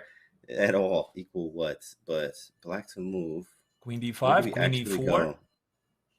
Where's the equal position? Oh wait, queen c5. Just take the pawn. Queen d5. This is actually a big move. There's no queen e4. Oh, but it's check. He's check. Wait, it's a check. Unbelievable. But you have bishop g6 there, which is strange. Oh, no, you don't. Well, maybe you do. No, that's going to lose the end game. Yeah, it's going to lose the end game. No, this should be really great. This should be really great for White. I don't get it why the bar says that this is somehow equal. So White wants to play moves like queen e4, c6. Make sure he doesn't blunder the mate. h5, h4 is never going to happen. Yeah, you're right. I don't understand how this is equal. Like, what do you even do as Black? I don't even know. Maybe h5, h4 seemed like an idea. But you could just take. Rook takes h4. Yeah, that's nothing. And also Van Gaal doesn't have the information. He doesn't have the information that this is somehow miraculously equal. Right, exactly. He doesn't know that. He looks depressed. Oh, man. He's like, what do I even do? Maybe there's some tricks with queen c2. Oh, wait, queen c4. I still trade the queens because I felt that queen c2, rook c4 is bishop c6. And then you can't take it because I have queen c4. 4. I mean, you Maybe need to rook activate that bishop. f5. Maybe just rook f5. I mean, you could sack and play bishop c6 is the idea. Sacking on he plays king g8, but that is not a move apparently. Oh my goodness, Eval Bar win nuts. Very human move, by the way. King g8, he dodges the check on e4 at any given moment. Of course, Bar hates it as usual. Rook d4, rook d6, a brilliant domination idea, I think. So I think Wang Hao wants to go for some counterattack. Bishop b5, queen f1 something. Plays rook d6, attacking e6. Just get out the bishop. Man. I mean, you gotta do it. I mean, you don't care about the pawn on e6, and of course, Wang Hao does it. Scary. Gotta Very be scary careful. counterattack. 30 here. seconds. Peter Leko for the 30 piece and under. And under 30 seconds. I mean, there's some serious counterplay. Bishop b5, maybe he didn't have to allow this. Under 20. Under 20. 15. You only get 2 seconds, bro. Knight f3. Whoa, and knight there it is. f3. Advantage gone. Advantage gone. Where's the move? Queen b1?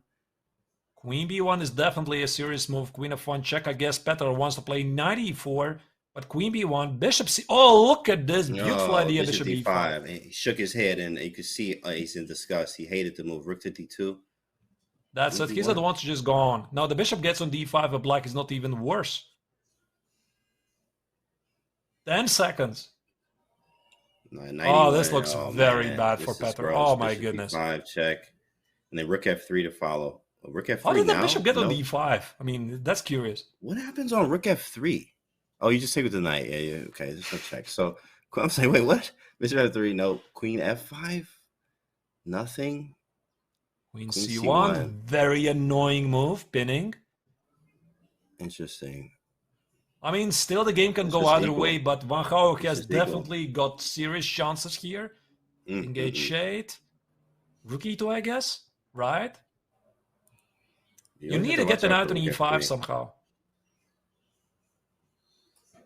Queen b3, can you trade it? You probably can't trade it. 5 seconds. 5 seconds. Rook f3. Rook f3, he blundered rook f3, I knew it was right? coming. Rook f3 was there every move. He had to oh my goodness. He had to see if it was there every move, and now it's there. Rook f3, that's it. Anita with the feature chat. And Wang Hao does it. He's never gonna lose this. Oh man, that's a tough one. Oh, this is painful. This is painful for Petr Leko because he was so close. He was so close to equalize and draw offer actually, out of kindness, friendship. You know, it's the same when the commentators have like 15 arrows on it from Anita. Yeah. Oh man. Well, but this means that Petr definitely had great chances to come back, because if you would look at this very critical position, where do I go for this? I mean, I guess about here. This was the critical moment. And White is clearly having the better pieces. The queen on e3, knight e5, rook b4, the bishop on e8 is not doing anything, and then they just fast forward a couple of moves. Bishop b5, bishop c4, and bishop d5, so clearly something happened here for White. Yeah, tough. Very tough. Peter was on the verge of a comeback. It was getting crazy there and didn't work out. Wang Hao just stuck in there, hung in there. Time got him. And of course, time is always an issue, man. You got to use it as a piece and manage it wisely.